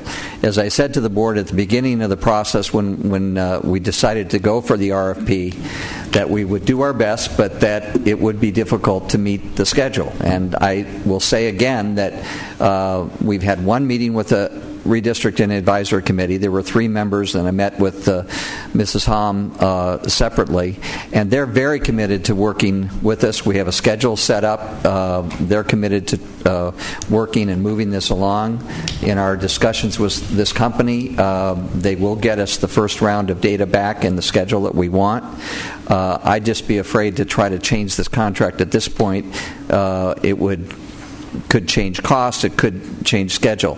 So I would prefer that the board continue to give us the direction to push as hard as we can, and I'll relay that direction to the advisory committee, and we'll start tomorrow working with this vendor to crunch the data and to move this as quickly as we can. We've known this is not redistricting is in the Constitution, which we all have read after Mr. Beiser's resolution. So this is not an unknown process. Right. We started this process extremely late. We have to get this done before for the members who are up for election next year. Otherwise, there may be the suspicions that this was somehow hijacked by delaying the process in order to make sure that this isn't done for the next election. So I think this board needs to make clear that this has to be done in time for the submittal to the registrar. Okay, so we've got a motion and a second to approve the contract. Do you want to propose an amendment to the motion? Well, I don't want to amend the contract if unilaterally if they're going to then have to agree, and then we're going to have to come back and change it and add more delay. I just think we need to make it absolutely clear that this has to be done and submitted by the statutory guideline, the deadline that the registrar gave us. Failure's not an option. And I think we would. We've got board consensus with that direction. We've got a motion and a second. Please vote. Thank you, Mr. Reinerson. Okay, let's move on to item H11. Mr. Barnett, do you want to speak to this, the allegations? Mr. Barrera and I were actually going to withdraw this item, but some of the issues discussed in here will be addressed under the budget resolution, and the item regarding the IT will be discussed under the actual IT item, which is on the agenda under item 8, under is that I8. So, but we are withdrawing this from the agenda at this time. And recommending withdrawing both of us. And so I concur. We've got speakers, but I'm going to call the speakers when we get to the budget item, because I think that's what most people are want to speak to. Okay. Let's move on to item I8. Superintendent.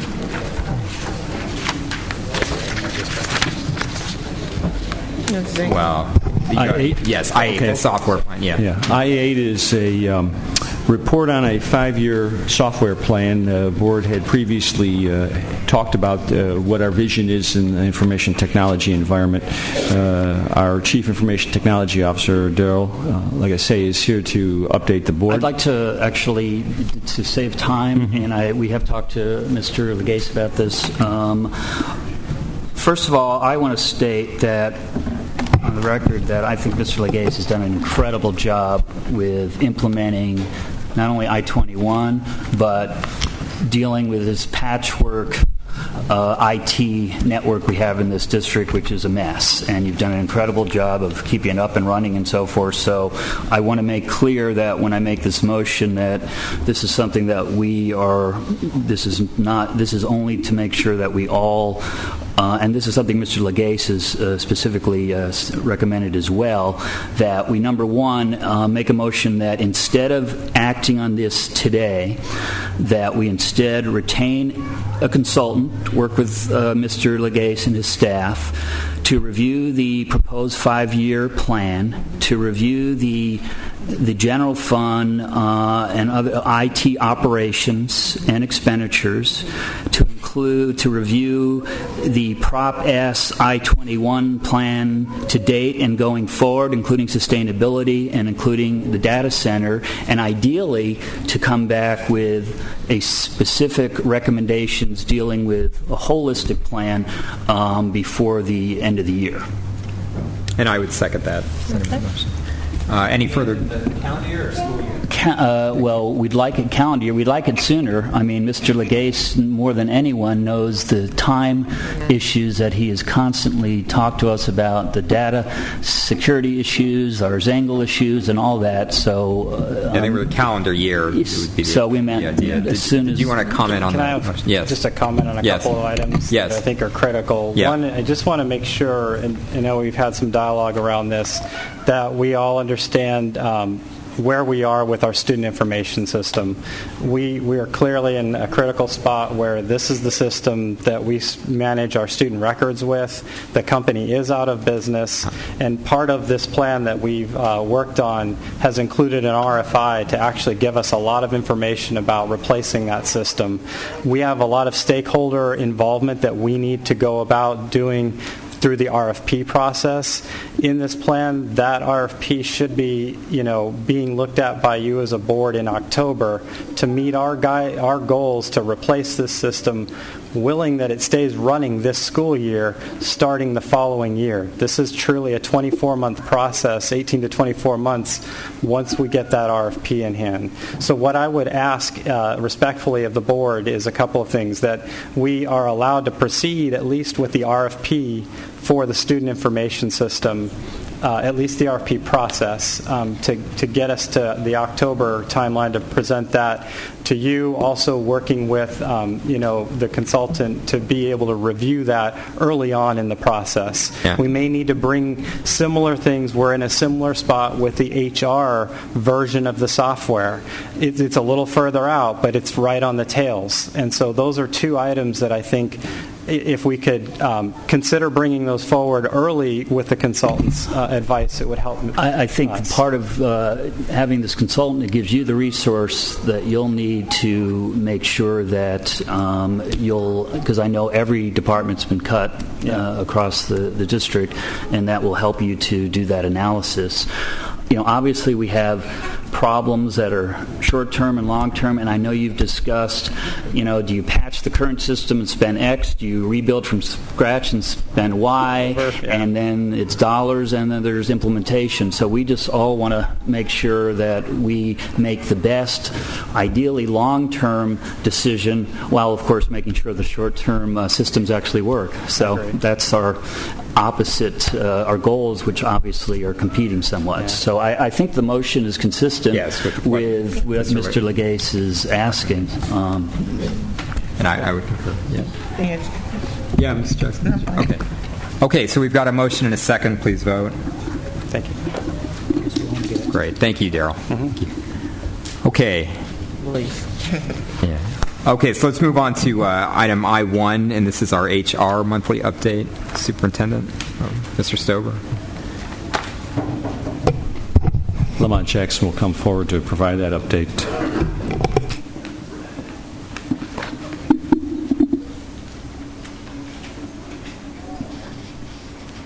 We have the... I don't have my clicker.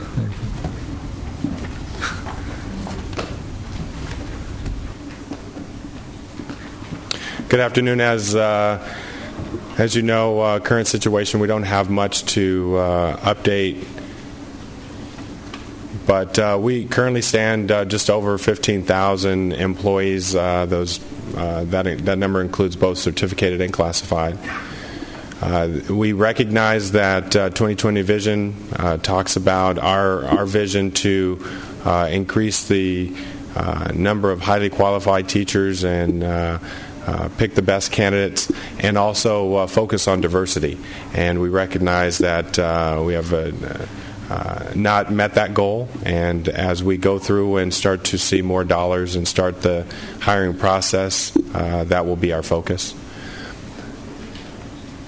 This is just another grid to talk about the hiring within all the bargaining units, and this is what our 2020 Vision states. And the only new information as I go through these slides, really we hired one classified employee this month, June, and one certificated member. And to answer the question, why did we do that? This is a person that, after doing some research, deserved a contract based on the records, and we made that right. So that was something that wasn't happening, and we had to correct that. And so we did remedy that. So Mr. Jackson, in terms of filling vacancies for budgeted positions created by attrition, separations, or resignations, yes. How do we have a sense of what those numbers are going to look like between now and through maybe the first month of school? Those numbers haven't changed in terms of the projections that I provided. So those numbers remain the same in terms of what we expect from the 1st of July through September, and that was roughly about 51 that we projected. And we continue to get them in, but month of August usually is a time that we do receive a greater number of separations, especially on the certificated side, after folks have thought about that. So we anticipate getting quite a few this month, and so that's where we are. Okay. And in terms of people requesting to either go out on leave of absence or to let us know that they want to continue a leave of absence, is that something that we also start to get more information around? Yes, we have information on that, and per a discussion that we had, we are looking into that to make sure that we are providing opportunities for our members who are in laid-off status to perhaps fill those positions for members who are going out on leave. Okay. If you could make a note of in September to report on how many of those leave positions were able to be filled by people who were recalled. Will do. That would be terrific. Absolutely. Yeah. Okay. Good. And, Mr. Question. And I don't know if obviously everyone who has received a layoff notice is very concerned and wondering about the timing and the process. Can you give some enlightenment to the public as to the action the board took on the 100 recalls of the elementary credentialed teachers? How that might impact the process, since we're not meeting again until September? Right. Very similar to the 86. We'll go back and validate funding at the sites. Make sure that we scrub our excess, make sure we get folks back into sites. In addition, we'll do the recalls of the 100 members who were laid off, and we will get those folks back to the site as well. Once the post and bid is completed, come August 29th and or August 28th, our HR staff will begin to staff the schools and staff according to the holes that exist. And so the timeline in terms of the 100, we hope to get those out within the next couple of days and push those out. So notices will go out to members of the staff, the certificated teachers, as well as the principals, and we'll get those lists out to you as well, so you have them. The bargaining unit will also get that SDA. We'll get a copy of that, so we'll get that to them. So I would say in the next couple of days for the 100 that we recall, and then as we go through the month of August and the post and bid, we will better understand what the forecast is for any other recalls that we have to make, particularly in the single subject areas, depending on the dual credentials and who's selected and those types of things. Great. Thank you, Mr. Jackson. Thank you very much. Okay, so now I2, so this is the public hearing and approval of revisions to the adopted 2011-12 district budget. Superintendent, do you want to get this started? Yes, if I could have Ron Little, our Chief Financial Officer, come forward. For the board and community as a whole, you may recall that we adopted a budget prior to the governor signing the final state budget for 11-12. Subsequent to that, the board needs to be briefed by the CFO, approve the adjustments to reflect our budget, adopted budget, current to the state budget, and I would like Ron to give you the highlights on that. Thank you, Superintendent Koba. Good evening, board members. This will just be a high-level update of the revised budget. All of this is fairly pro forma at this point. You've taken action at this point to implement the changes that you'll be adopting tonight. So as you'll recall, this board adopted our budget, 11-12 budget, on June 28th. 2 days later, the governor signed and adopted the state budget, and so the revisions that we're adopting tonight, or the board will adopt tonight, are required by law. We'll revise the revenues and the expenditures based on the action that the board has directed staff to take. The first column is the adopted budget, June 28th. The second column is the revised budget, and the fourth column 4 there is the variance. So we're adding $46 million of revenues, which are the CSR revenues as well as the flat state funding. We're adding about $28.6 million of expenditures. We'll go through that in the next slide. And then because our expenditures are going up, our reserve for economic uncertainties, which is based on total expenditures, also goes up slightly. So we'll address those variances in this slide. These are the revenue variances. Again, flat funding, CSR. There's a little bit of unemployment offset in our revenue limit calculation that we get back from the state as we exceed a certain amount. So that totals about $46 million. Excuse me. The reinstatement of the K2 and 3 CSR is about $26.7 million, as we've been saying. With those teachers and those positions being restored, we have to add back in some prep time by contract. That's worth about another $1.9 million, so a total of $28.6 million of expenditures. And as we mentioned, the reserve levels are required to go up about $600,000. This is what the 3-year outlook looks like for the adopted budget of June 28th. You'll recall that we were deficit spending for the 2 years, but we were going to make reductions of $90 million and $47 million in the out 2 years. The revised budget, obviously given the flat funding and the assumption that they're ongoing, looks better. So although we're still deficit spending in each of the years, that's line 6, we're only necessitating about $53.6 million of reductions next year and $65 the year after. So that's a little better than what we were projecting at the adopted budget. So that's what you'll be approving tonight, is primarily the revisions and the multi-year projections. The risks have not changed substantially. We still have the mental health risks, the grievance risks. We have some known excess certificated risks, and then we don't know, obviously, the extent of the excess pool once we get past the opening of school. Possible solutions we've chatted about. We did adjust with the restorations and the recalls that we've done. That will take down the health and welfare adjustment, the extension, that 3-month extension to those that have been laid off. And that'll, budget-wise, that'll result in another $600,000 of savings. So we still have a ways to go with respect to our risks, but again, we're looking more favorable than last time. State-triggered mid-year reductions, again, that's a risk. We chatted about those a little bit this morning. Again, depending what happens, $31 million is at risk between revenue limit reductions and home-to-school transportation. And with respect to possible solutions, there's not much on the table right now except what the state's given us with respect to additional furlough days. And our negative cash flow mitigation plan, again, we're going to manage and monitor closely all of our vendor payments, try to push those back in the current year as far back as possible. We're going to do a better job of processing our internal controls with respect to our FPC and our PPO and their work, so that we can bill our restricted resources and our other funds more timely, and hopefully reimburse the general fund more timely. We talked about mandated claims reimbursements. Once we get through the opening of school, we'll be able to see what our vacancies look like with respect to potential savings, and I think we addressed the more timely reimbursements from our restricted resources to the unrestricted side of the house. This is just a list of preliminary budget solutions, again, just to bring up at this time, one more time, as we look forward to 2012, 2013, without mid-year reductions, best case scenario, we're looking at $54 million worth of reductions.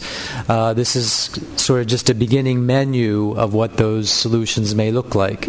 To the extent that we didn't go down any one of these roads, we'd have to look to another road with respect to potential solutions. So I won't go into any detail here unless you would like me to with some questions. So staff is recommending at this point that the board adopt the revised budget for 2011-2012. Okay.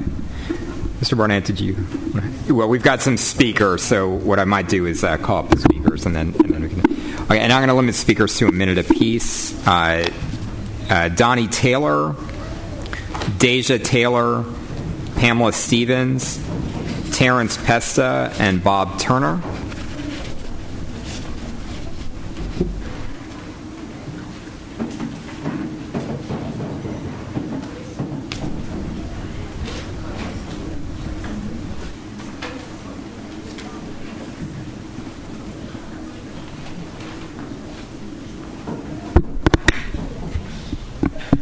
Good evening. My name is Deja Taylor.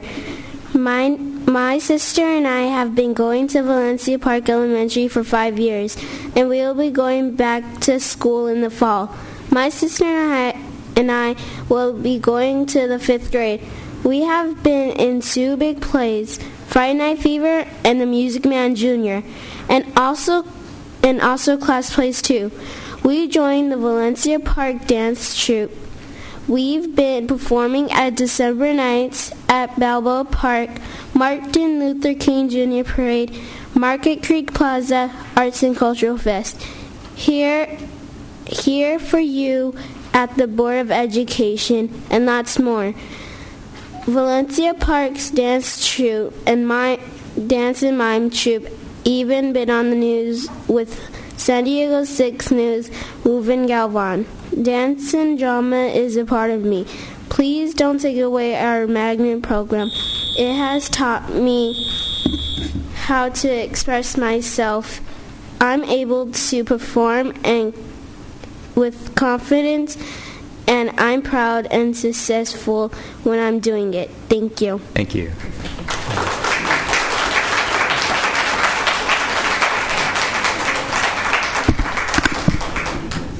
Dear board members, I'm a parent of Valencia Park students. I have twins that will begin 5th grade and a 4-year-old that will begin in kindergarten. Thanks to our principal, Mr. Gergerich, she was able to experience dance and drama while attending preschool at VP. We have been at VP for the past 5 years. We specifically chose Valencia Park for their dance and drama magnet. This is not our area school. We're very saddened, upset, and frustrated that our youngest won't be given the same opportunities as her sisters. I feel if Sheila Jackson would have come to many of our performances she was invited to, she would maybe appreciate our program and recognize it as a part of the arts that's so important in schools and to our children. Just a couple of years ago, our magnet was almost taken away without explanation. Then to find out our budget was decreased by the exact amount Crown Point was being increased. So now that we're having school solar panels installed, but we're not benefiting from those savings, so please consider giving us our 2 drama and 1 dance teacher back, please. Thank you.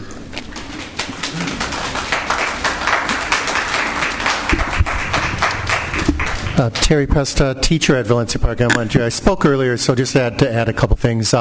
We hear a lot about how the kids really enjoy the dance and drama, but it really does improve their academics. One example, I teach 4th grade, California history. And for the last several years, my students have had the opportunity to put on a class play about the gold rush.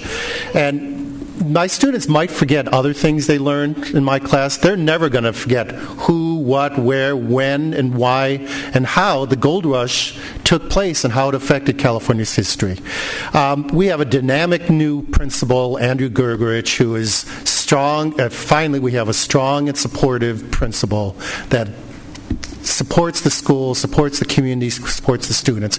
We're moving on up at Valencia Park. We need to keep our magnet program so that along with the teachers, our administrators, our wonderful students, and our very active parents, we can continue to improve. Thank you.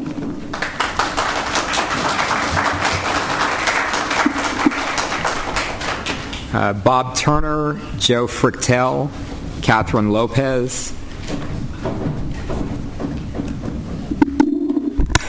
Hi, I'm Pam Stevens. I'm a longtime resident of Mira Mesa, active community volunteer. I'm also the author of a book recently published about Mira Mesa in the Images of America series.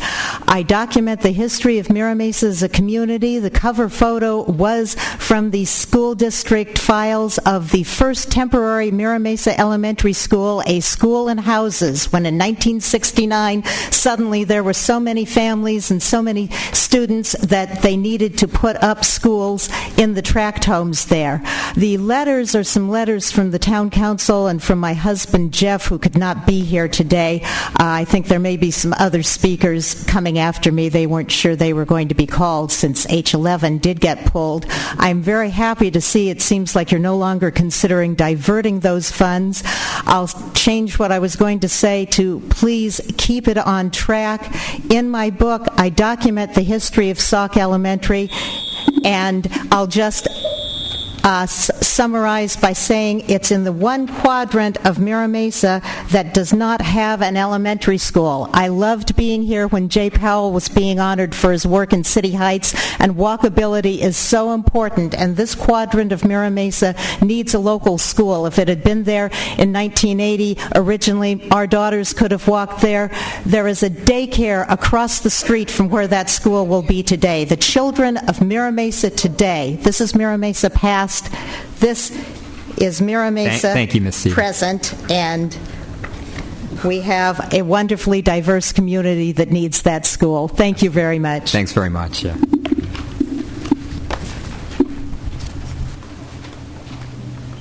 Okay, good afternoon. I have to say I'm going to alter this because I'm not sure if you're pulling this or not, but I will say that when I listened to Mr. Powell, I was a little jealous because how much you've done for City Heights and how he was so enthused by you, and I just wished we had the same thing to say from the school board and our cluster and our community, because it sure feels like most of the time you're pulling stuff away and taking things rather than giving it back, and this is another example of that. There's over 75,000 people, or almost 75,000 people in Mira Mesa, 9,044 by the district records. Those people go to the schools, the 9 community schools. It is growing. This school is needed. I don't understand the decision. Basically, what happened to the community school reform and the community having a say? You're making a mockery of that. It only adds a lack of trust and belief and incompetence in the board. It is unbelievable and embarrassing as a district you would bring this forward at this time with so little notice and no say by our community. So I'd like for the rest of the board to have some rational thinking and just quash this, please. Thank you.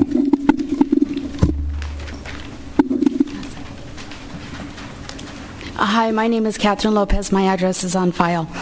I am the parent of an outgoing 5th grader from Valencia Park Elementary, and she can't be here today because she's at camp, and I hate talking in front of people, so bear with me. Prior to going there 2 years ago, my kid was always in trouble. This year, or actually the 2 years that she's been at VP, she's never been in the principal's office in trouble. She excelled in the school play this year. She improved her dance. Without these teachers, I don't think my kid would be where she is today. She's going to CPMA next month. She's excited. She's excited about dance. She's excited about drama. These guys helped her through so much this year. She lost her grandfather. They all lost a classmate a week before my daughter lost her grandfather. These teachers helped them. My daughter got the Silver Award in academics. She had 1 basic on her report card. 2 years ago, she didn't want to go to school. These teachers teach them that in order to perform, they have to excel in school. They're really needed. Please don't take them. Please don't take our teachers away. Thank you.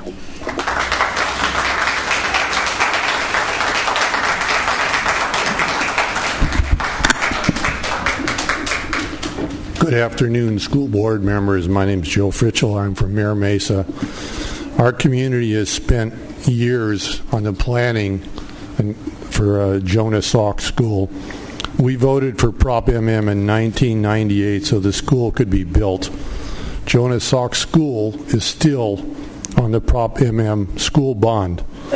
It is probably the only Proposition MM school not constructed.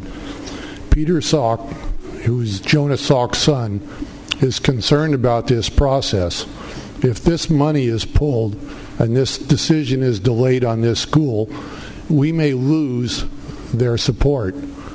They travel the United States and deny people the use of their name. They have honored our community with the name for this school, and if we lose this opportunity, think of the possibilities that these kids are going to have that go to this school. If you can put a school in a library, you can allow our community to have a school we've been waiting over 30 years for. Thank you for your time.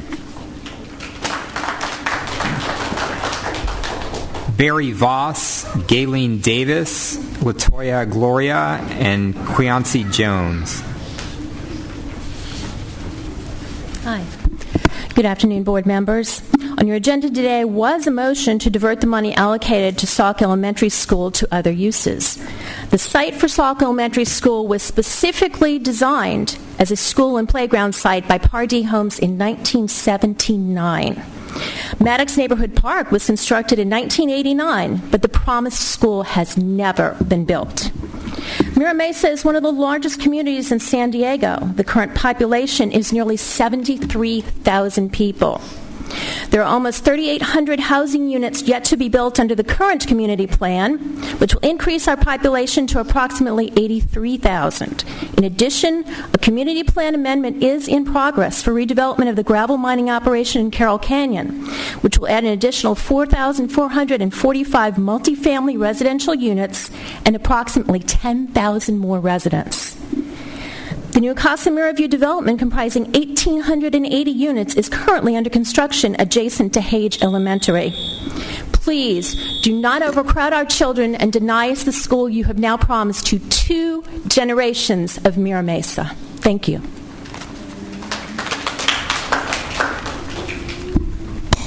Hello, my name is Keonce Jones, and I am about to be a 5th grader at Valencia Park.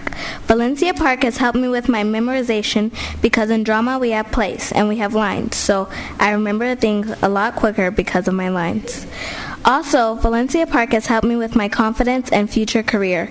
I always want to go to school because I feel good about myself, and I want to be an actor, so drama and dance help me get closer to my dream. Drama and dance means so much to people that went to Valencia Park, are going to Valencia Park, and the parents. If you take away Valencia Park's magnet, you're taking away a piece of me, and maybe more. So please keep Valencia Park's magnet. Thank you.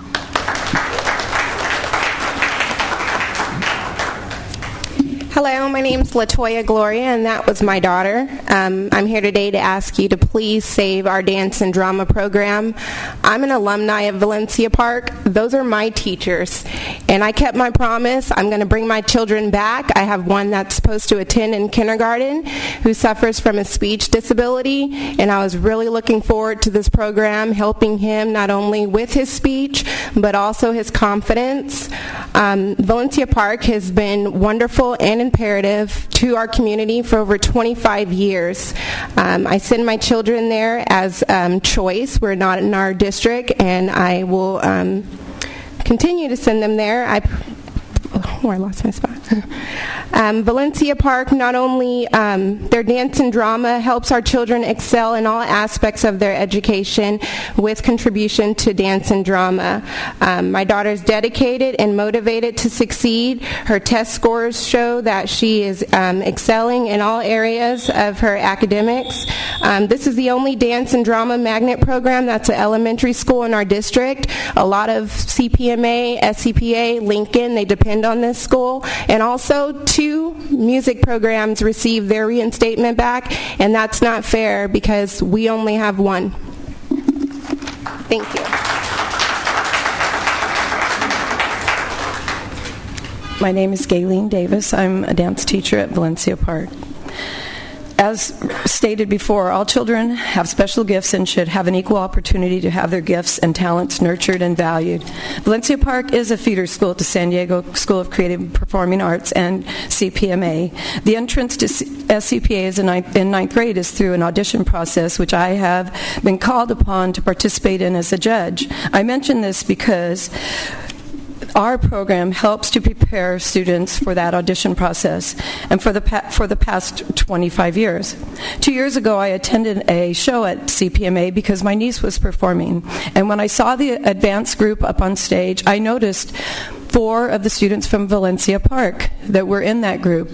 All 4 of the students that I noticed that were from Valencia Park were students of color, students in the neighborhood where Valencia Park is located. And I went over to the VAPA dance representative and said to her, if you take away Valencia Park, what's going to happen? Are you serious? Yes. That was me. Please wrap up. Yes. Oh, okay.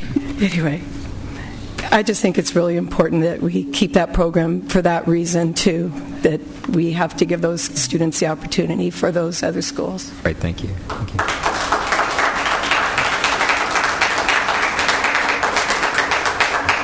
Okay, I just want to briefly comment to the folks who are here from Mira Mesa, and we appreciate you coming out.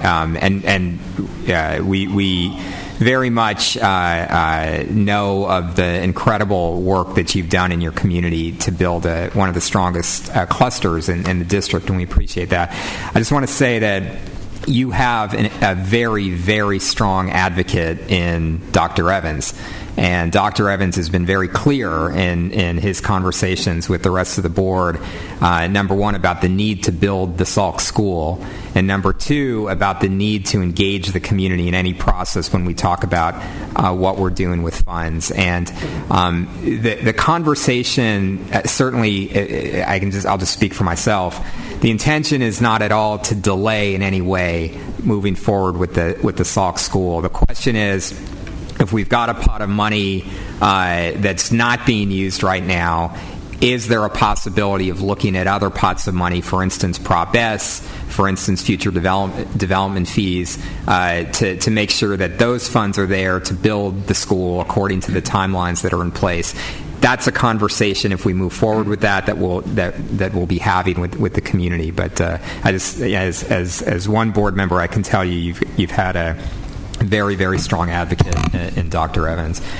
I want to make a motion, but if folks wanted to say I just wanted something more about the comment on that, because people did come, excuse me, and even with the item on the agenda, it wasn't exactly clear because it talks about allocation of state schools facilities funds for one-time revenues. So in the title, Salk School was not even mentioned, and it obviously could be missed very easily, besides the fact that people are on summer vacation. There's a long history in terms of what's gone on with this school in the community, but I just want to briefly point out a few points I've made to the board members. I just want to be very public about this. First of all, there was an issue about slight decline in enrollment in the last few years. However, the 0 to 5 population has gone up and the birth rate is going up. There's construction as you're driving along Interstate 15. You can see the buildings going up that are going to start crowding out Hage. We look at some of the capacity of the schools. That's somewhat hidden in the fact that a lot of the capacity of the schools are very old portables, some more than 35, 40, and more years old. They're going to need to be replaced anyway, in which case that money could be diverted towards the construction of the school. As Ms. Stevens pointed out, that we are talking about neighborhood schools. There's this one quadrant of Mira Mesa for the last couple of decades has not been able to walk to school because they have to cross major thoroughfares. But most importantly, I think, is this whole community process in terms of how this is done. The most recent meetings last year when the staff went out and talked about it was outlining all of the environmental difficulties and while that's led to delays and so forth and so on. But we're getting close to the end of the environmental delays, and so then pretty much by the next year the construction would be started, and then the year after that the school would be there. So obviously the community gets very nervous when there's any talk in any other direction. And I know that there's this issue that Mr. Barrera brought up about the different pots of money and how different things can be used to pay for different things. It just needs to be made abundantly clear if there is any changing of any pots of money. Obviously, it's not even in Prop MM money now. It's in school facilities funds because Prop MM doesn't exist.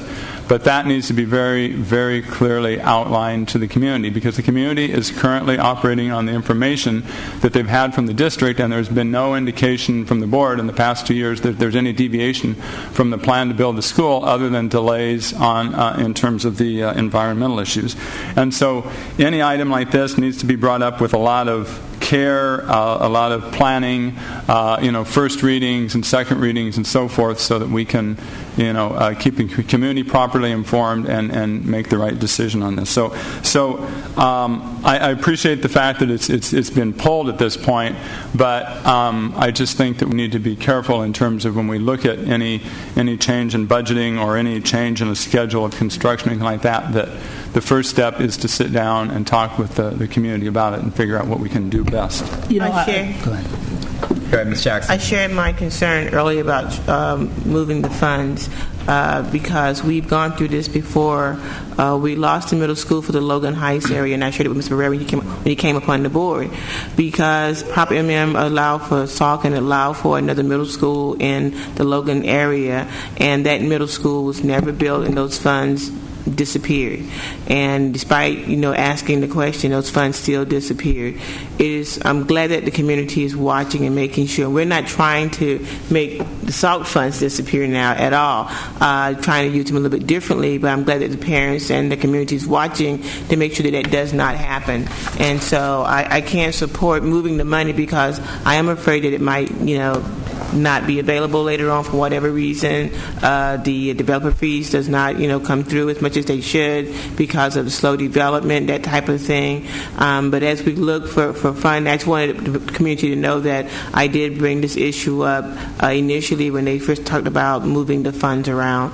I am very concerned when we put money on the table or hold it aside for building schools and we shift it around a little bit, because the money for the high school, middle school in Logan Heights area, that's what happened. They used a little bit here, a little bit there, a little bit here, and then all of a sudden it was just gone. Okay.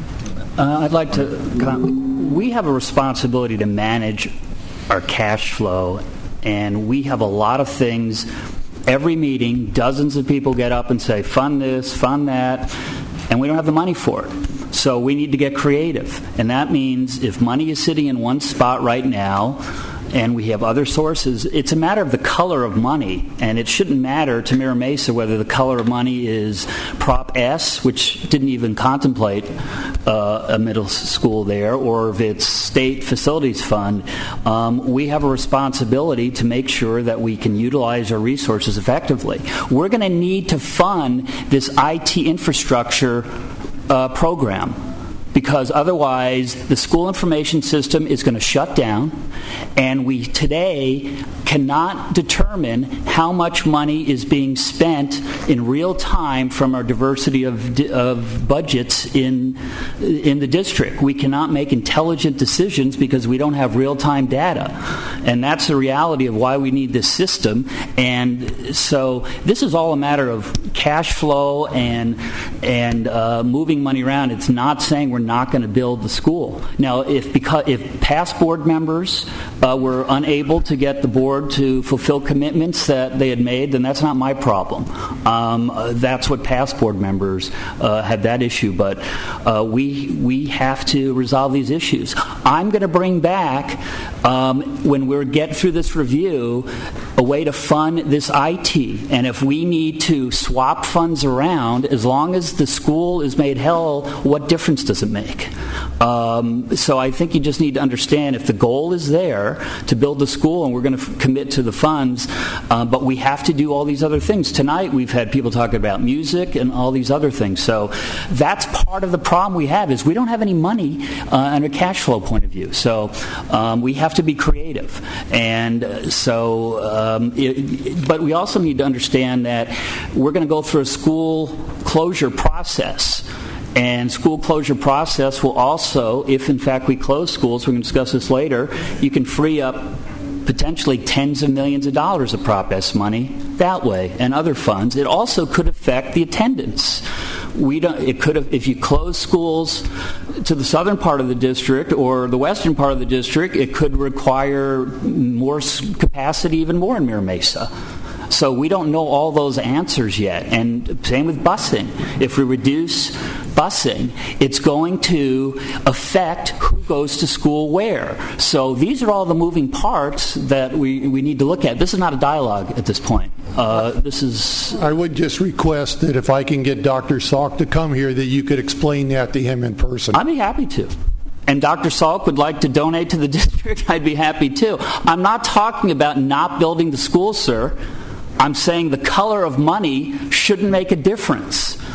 I understand that. Okay, now we really need to. I fully support Dr. Evans' efforts to make sure that the Salk School is built.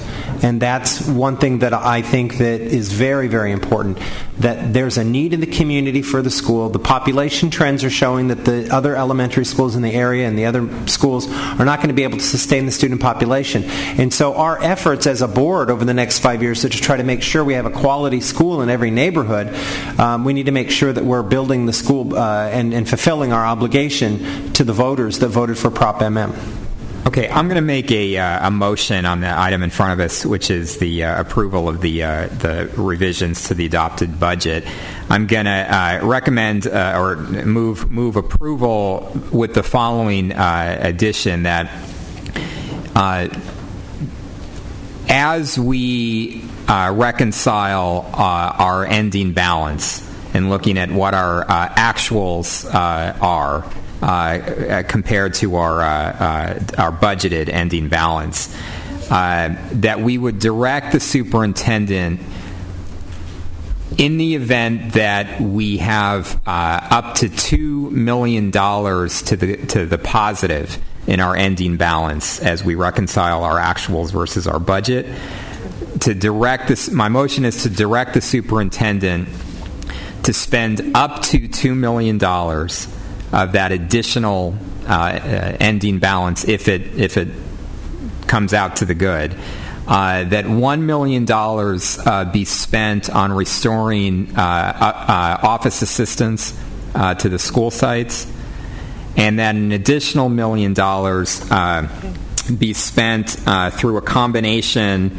of funding to maintain some bare bones program at our IB schools, our International Baccalaureate schools, that we spend some money to establish a school police presence for the summer and for holidays and for evenings, and that we spend some money to restore the music positions at Valencia Park and other sites that would be determined.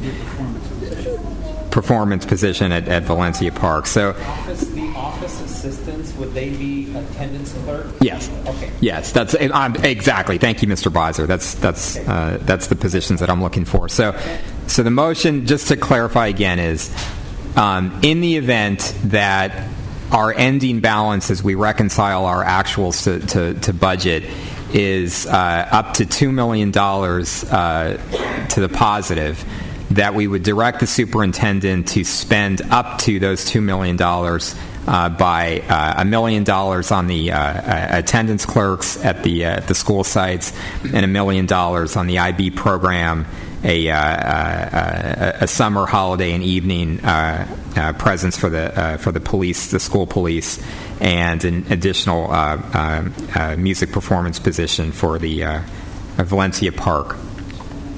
That's my motion. And we've got a second. I just want to clarify, explain the police. Why are we spending police when there's summer and holidays? Right now, and maybe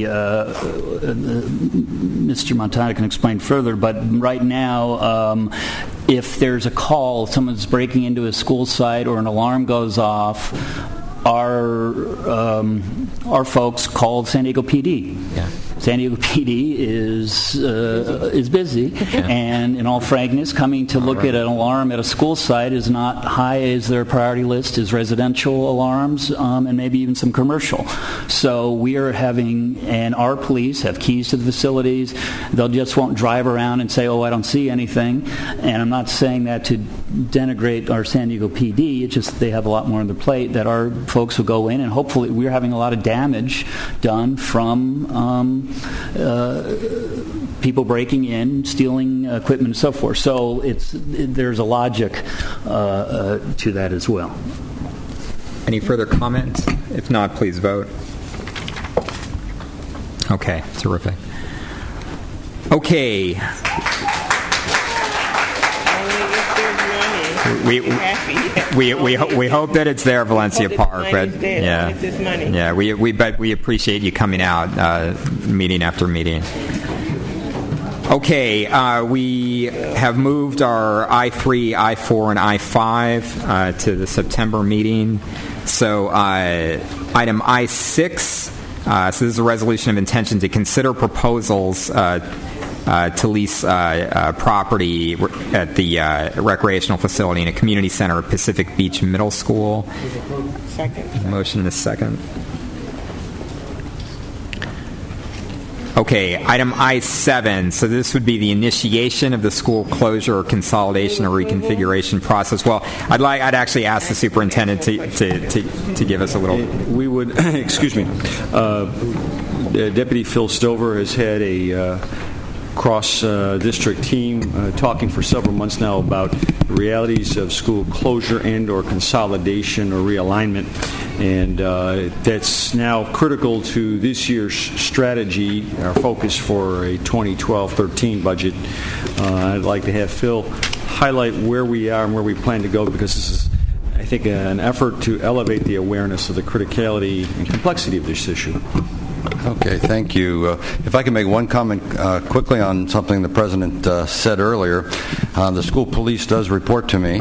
Therefore, I have their assurance that the superintendent will not be allowed in the building for the next 2 weeks while he is on vacation, and they plan on personally escorting him to the airport tomorrow to ensure that he gets on the plane to go to vacation. Much appreciated. You're welcome. With regard to our school closing, let me give you a quick update. You saw on one of the slides from the CFO that we're looking at the realignment or closing or consolidation of 10 schools as part of our deficit reduction strategy for the coming year. Since January of this year, we've had a committee of 16 people who have been meeting regularly, staff people representing all geographies and different aspects of the district, to consider how we might accomplish this issue. We've looked at realignments, we've looked at closures, we've inclusive of schools' capacities, the capacities of schools in the neighborhood, enrollment, academic achievement, cost per student, especially on the unrestricted side. We've looked at all grade levels. We've looked at all the atypicals, the magnets, we're not just looking at schools that are small or schools that have excess capacity. We've tried to make this a much broader effort. What we're asking from you tonight is that you authorize us to go ahead with your administrative procedure 3113 that was adopted by the board last year in an amended form. And the way it would be amended would be we would shorten the time frame.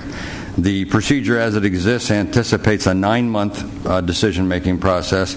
We would like to reduce that to a 5-month decision-making process so that we would, as a committee, we would work with the community in clusters that we have identified where we believe are opportunities for realignments or closures.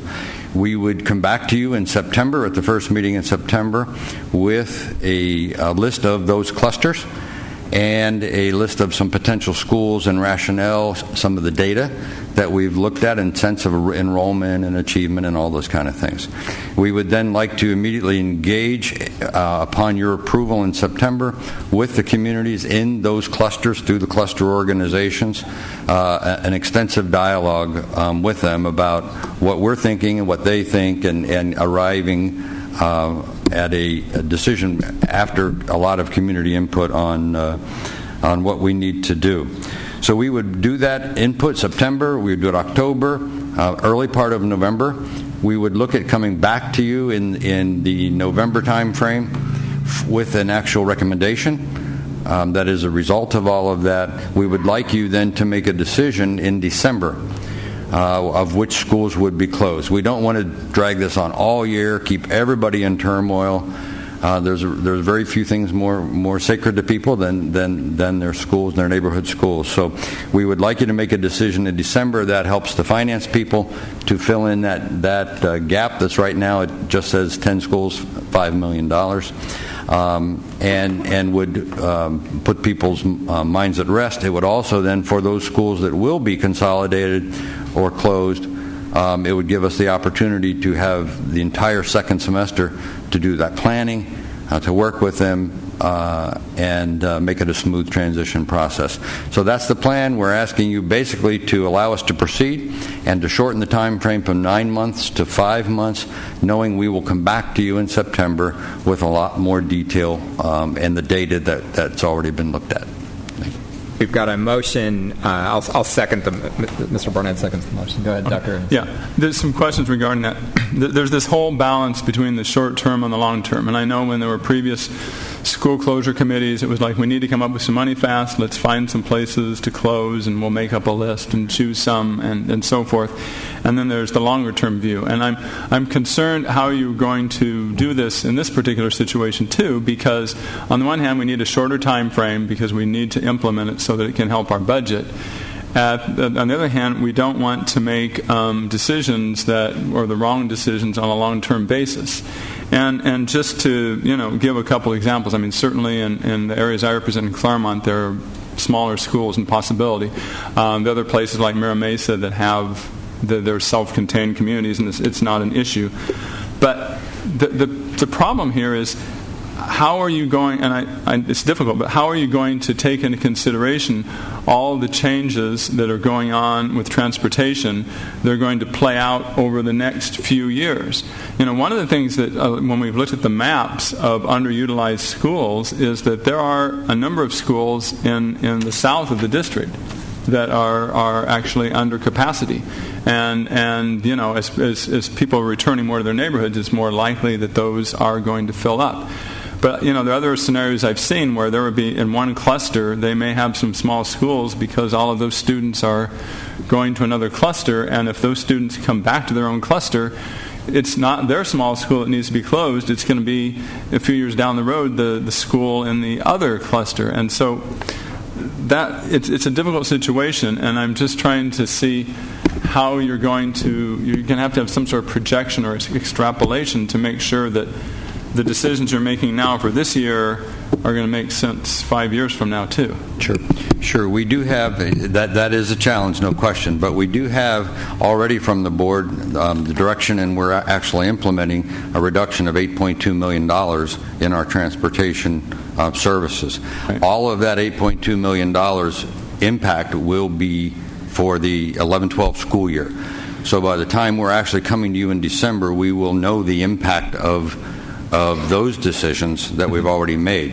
At the same time frame, in November, you've asked us to come back to you with more strategic look at long-term impacts of transportation. We don't anticipate having more information than what we have from the $8.2 million that we've already reduced by the time we do make the decisions to close the schools. Mm-hmm. Further impact after November, based on what we come back to you with transportation, certainly will have an impact over the next 5 years, but it will be very hard to project or predict that. Although there's only about 3,000 more students that could be impacted by transportation cuts, because everyone else that we're transporting is mandated by special ed, PI, in that sense. I'm also assuming that the transportation change in terms of enrollment in the schools might be fairly slow, because I think there will be some people who will self-transport their children because they're already going there. They're in middle school or something. They're going to go there, a year or two, whereas the people in the next year and the following year may choose not to enroll there. So you're going to have to do some type of projections.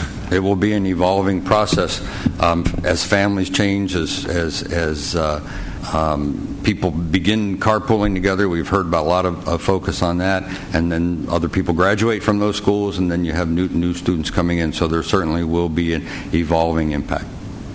And also to echo what Dr. Evans has said, a lot of our long-term planning will be based upon the makeup of the reauthorization of the Elementary Secondary Education Act, or No Child Left Behind, and whether or not that clause in No Child Left Behind mandates federal law that the school districts pick up the tab for busing kids all around the place, all around the school district. That's federal law that parents can have their child bused to a school not in their community under No Child Left Behind. So if that clause is taken out, then that will dramatically change the dynamic of our populations for schools and communities in the future.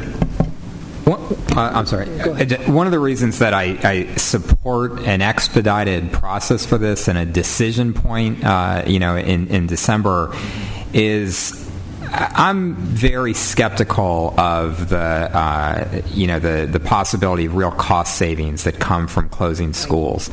And it's an incredibly not only complicated, technically complicated, and time-consuming process to go through, but obviously it's an incredible emotional process for people. And in the end, do we really save much money, from doing it?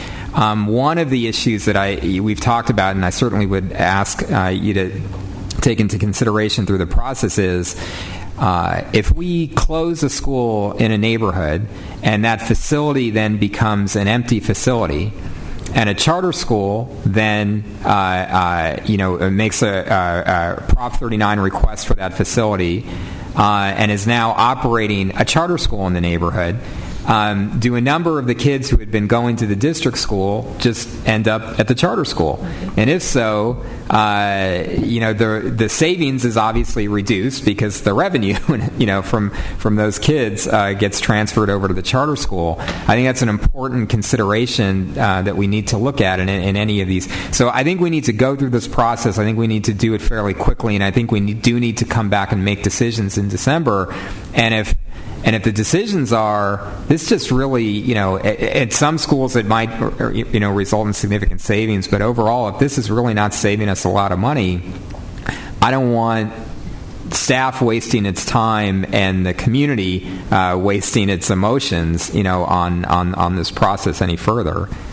That's one reason we'll provide in our input back to you the unrestricted cost per student. Yeah. Because that hits right to what you're talking about. Yeah. In that, and that varies from a low of around 3,000 to a high of about 9,500. Yeah. So, and that's just unrestricted. So that's a huge variation. There's the other side of the equation, though, which if we're going to balance it, we need to look at that. We need to look at what funds, besides just a principal and site maintenance staff, which would be saved, and some of the electric bill and all that. Obviously, the teachers are still going to be needed to teach the number of students. We have a $700 million deferred maintenance problem in this district on our facilities. And every school is fighting for our $15 million a year we spend. We should spend $90 million a year so that number doesn't get higher. Yeah. Those schools will suddenly, you're not going to have to spend any maintenance money on that. That frees up general fund money for the most part for that. Number two, we need to calculate what the Prop S savings are for not doing whatever the improvements are.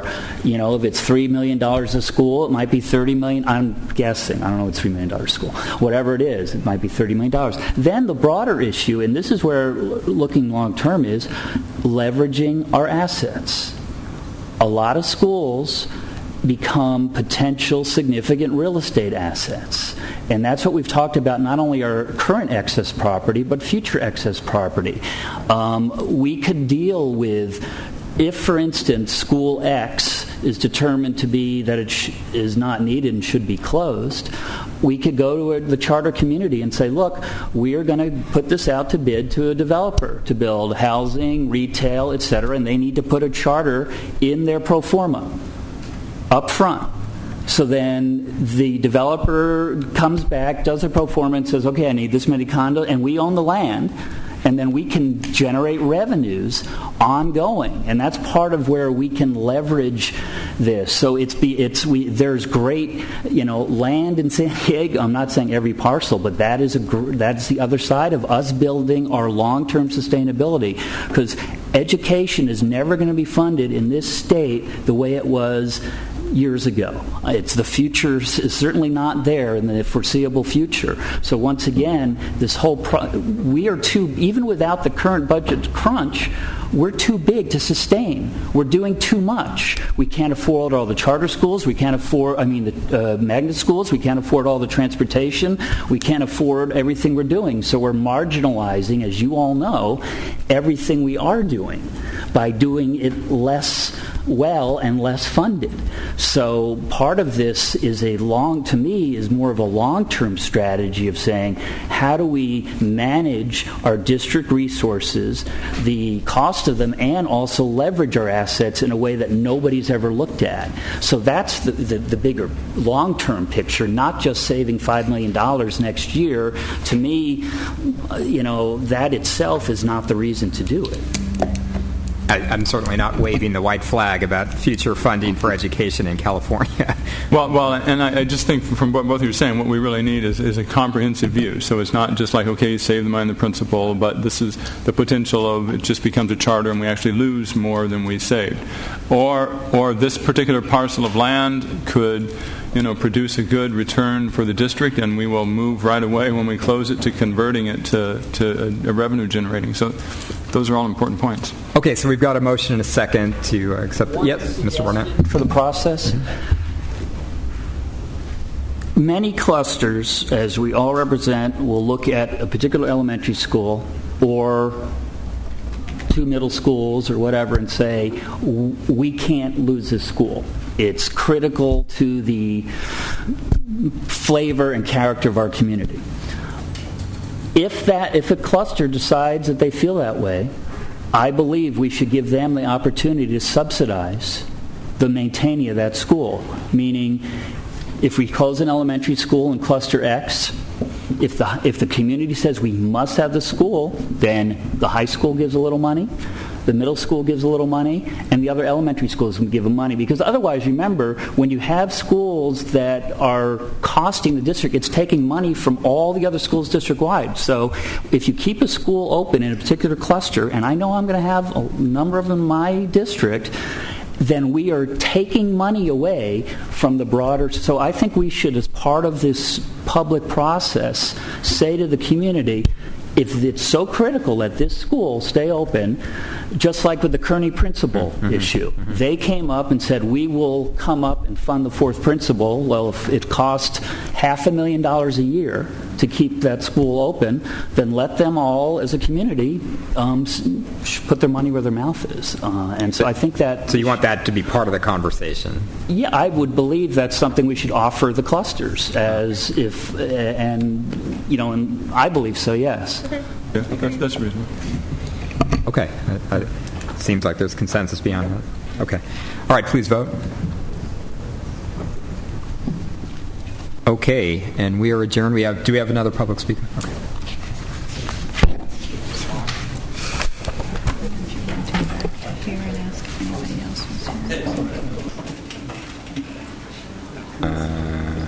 Okay, from the initial, yeah.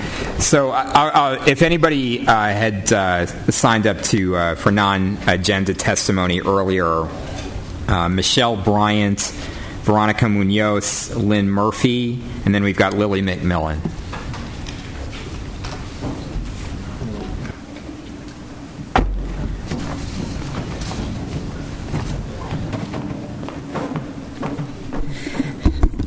We're back. All right. Hopefully not for the last time.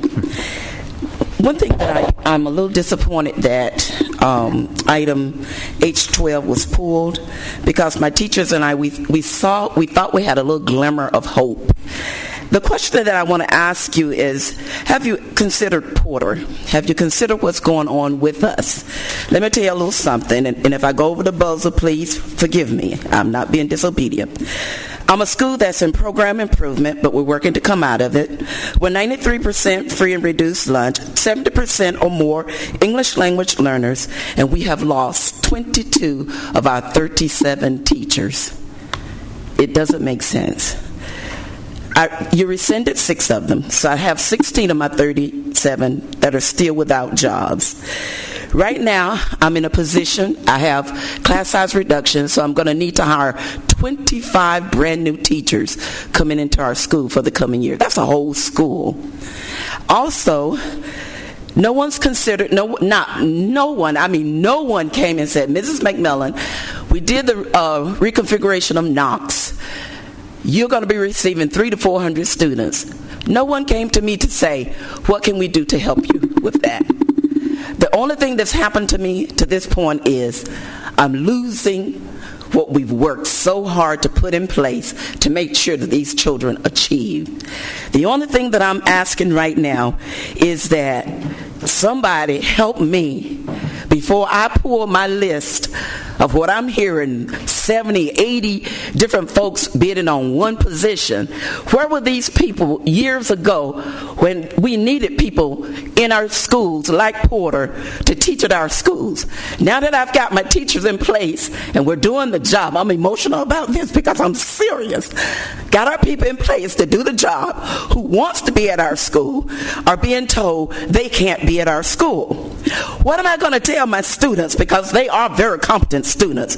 My parents are very competent as well.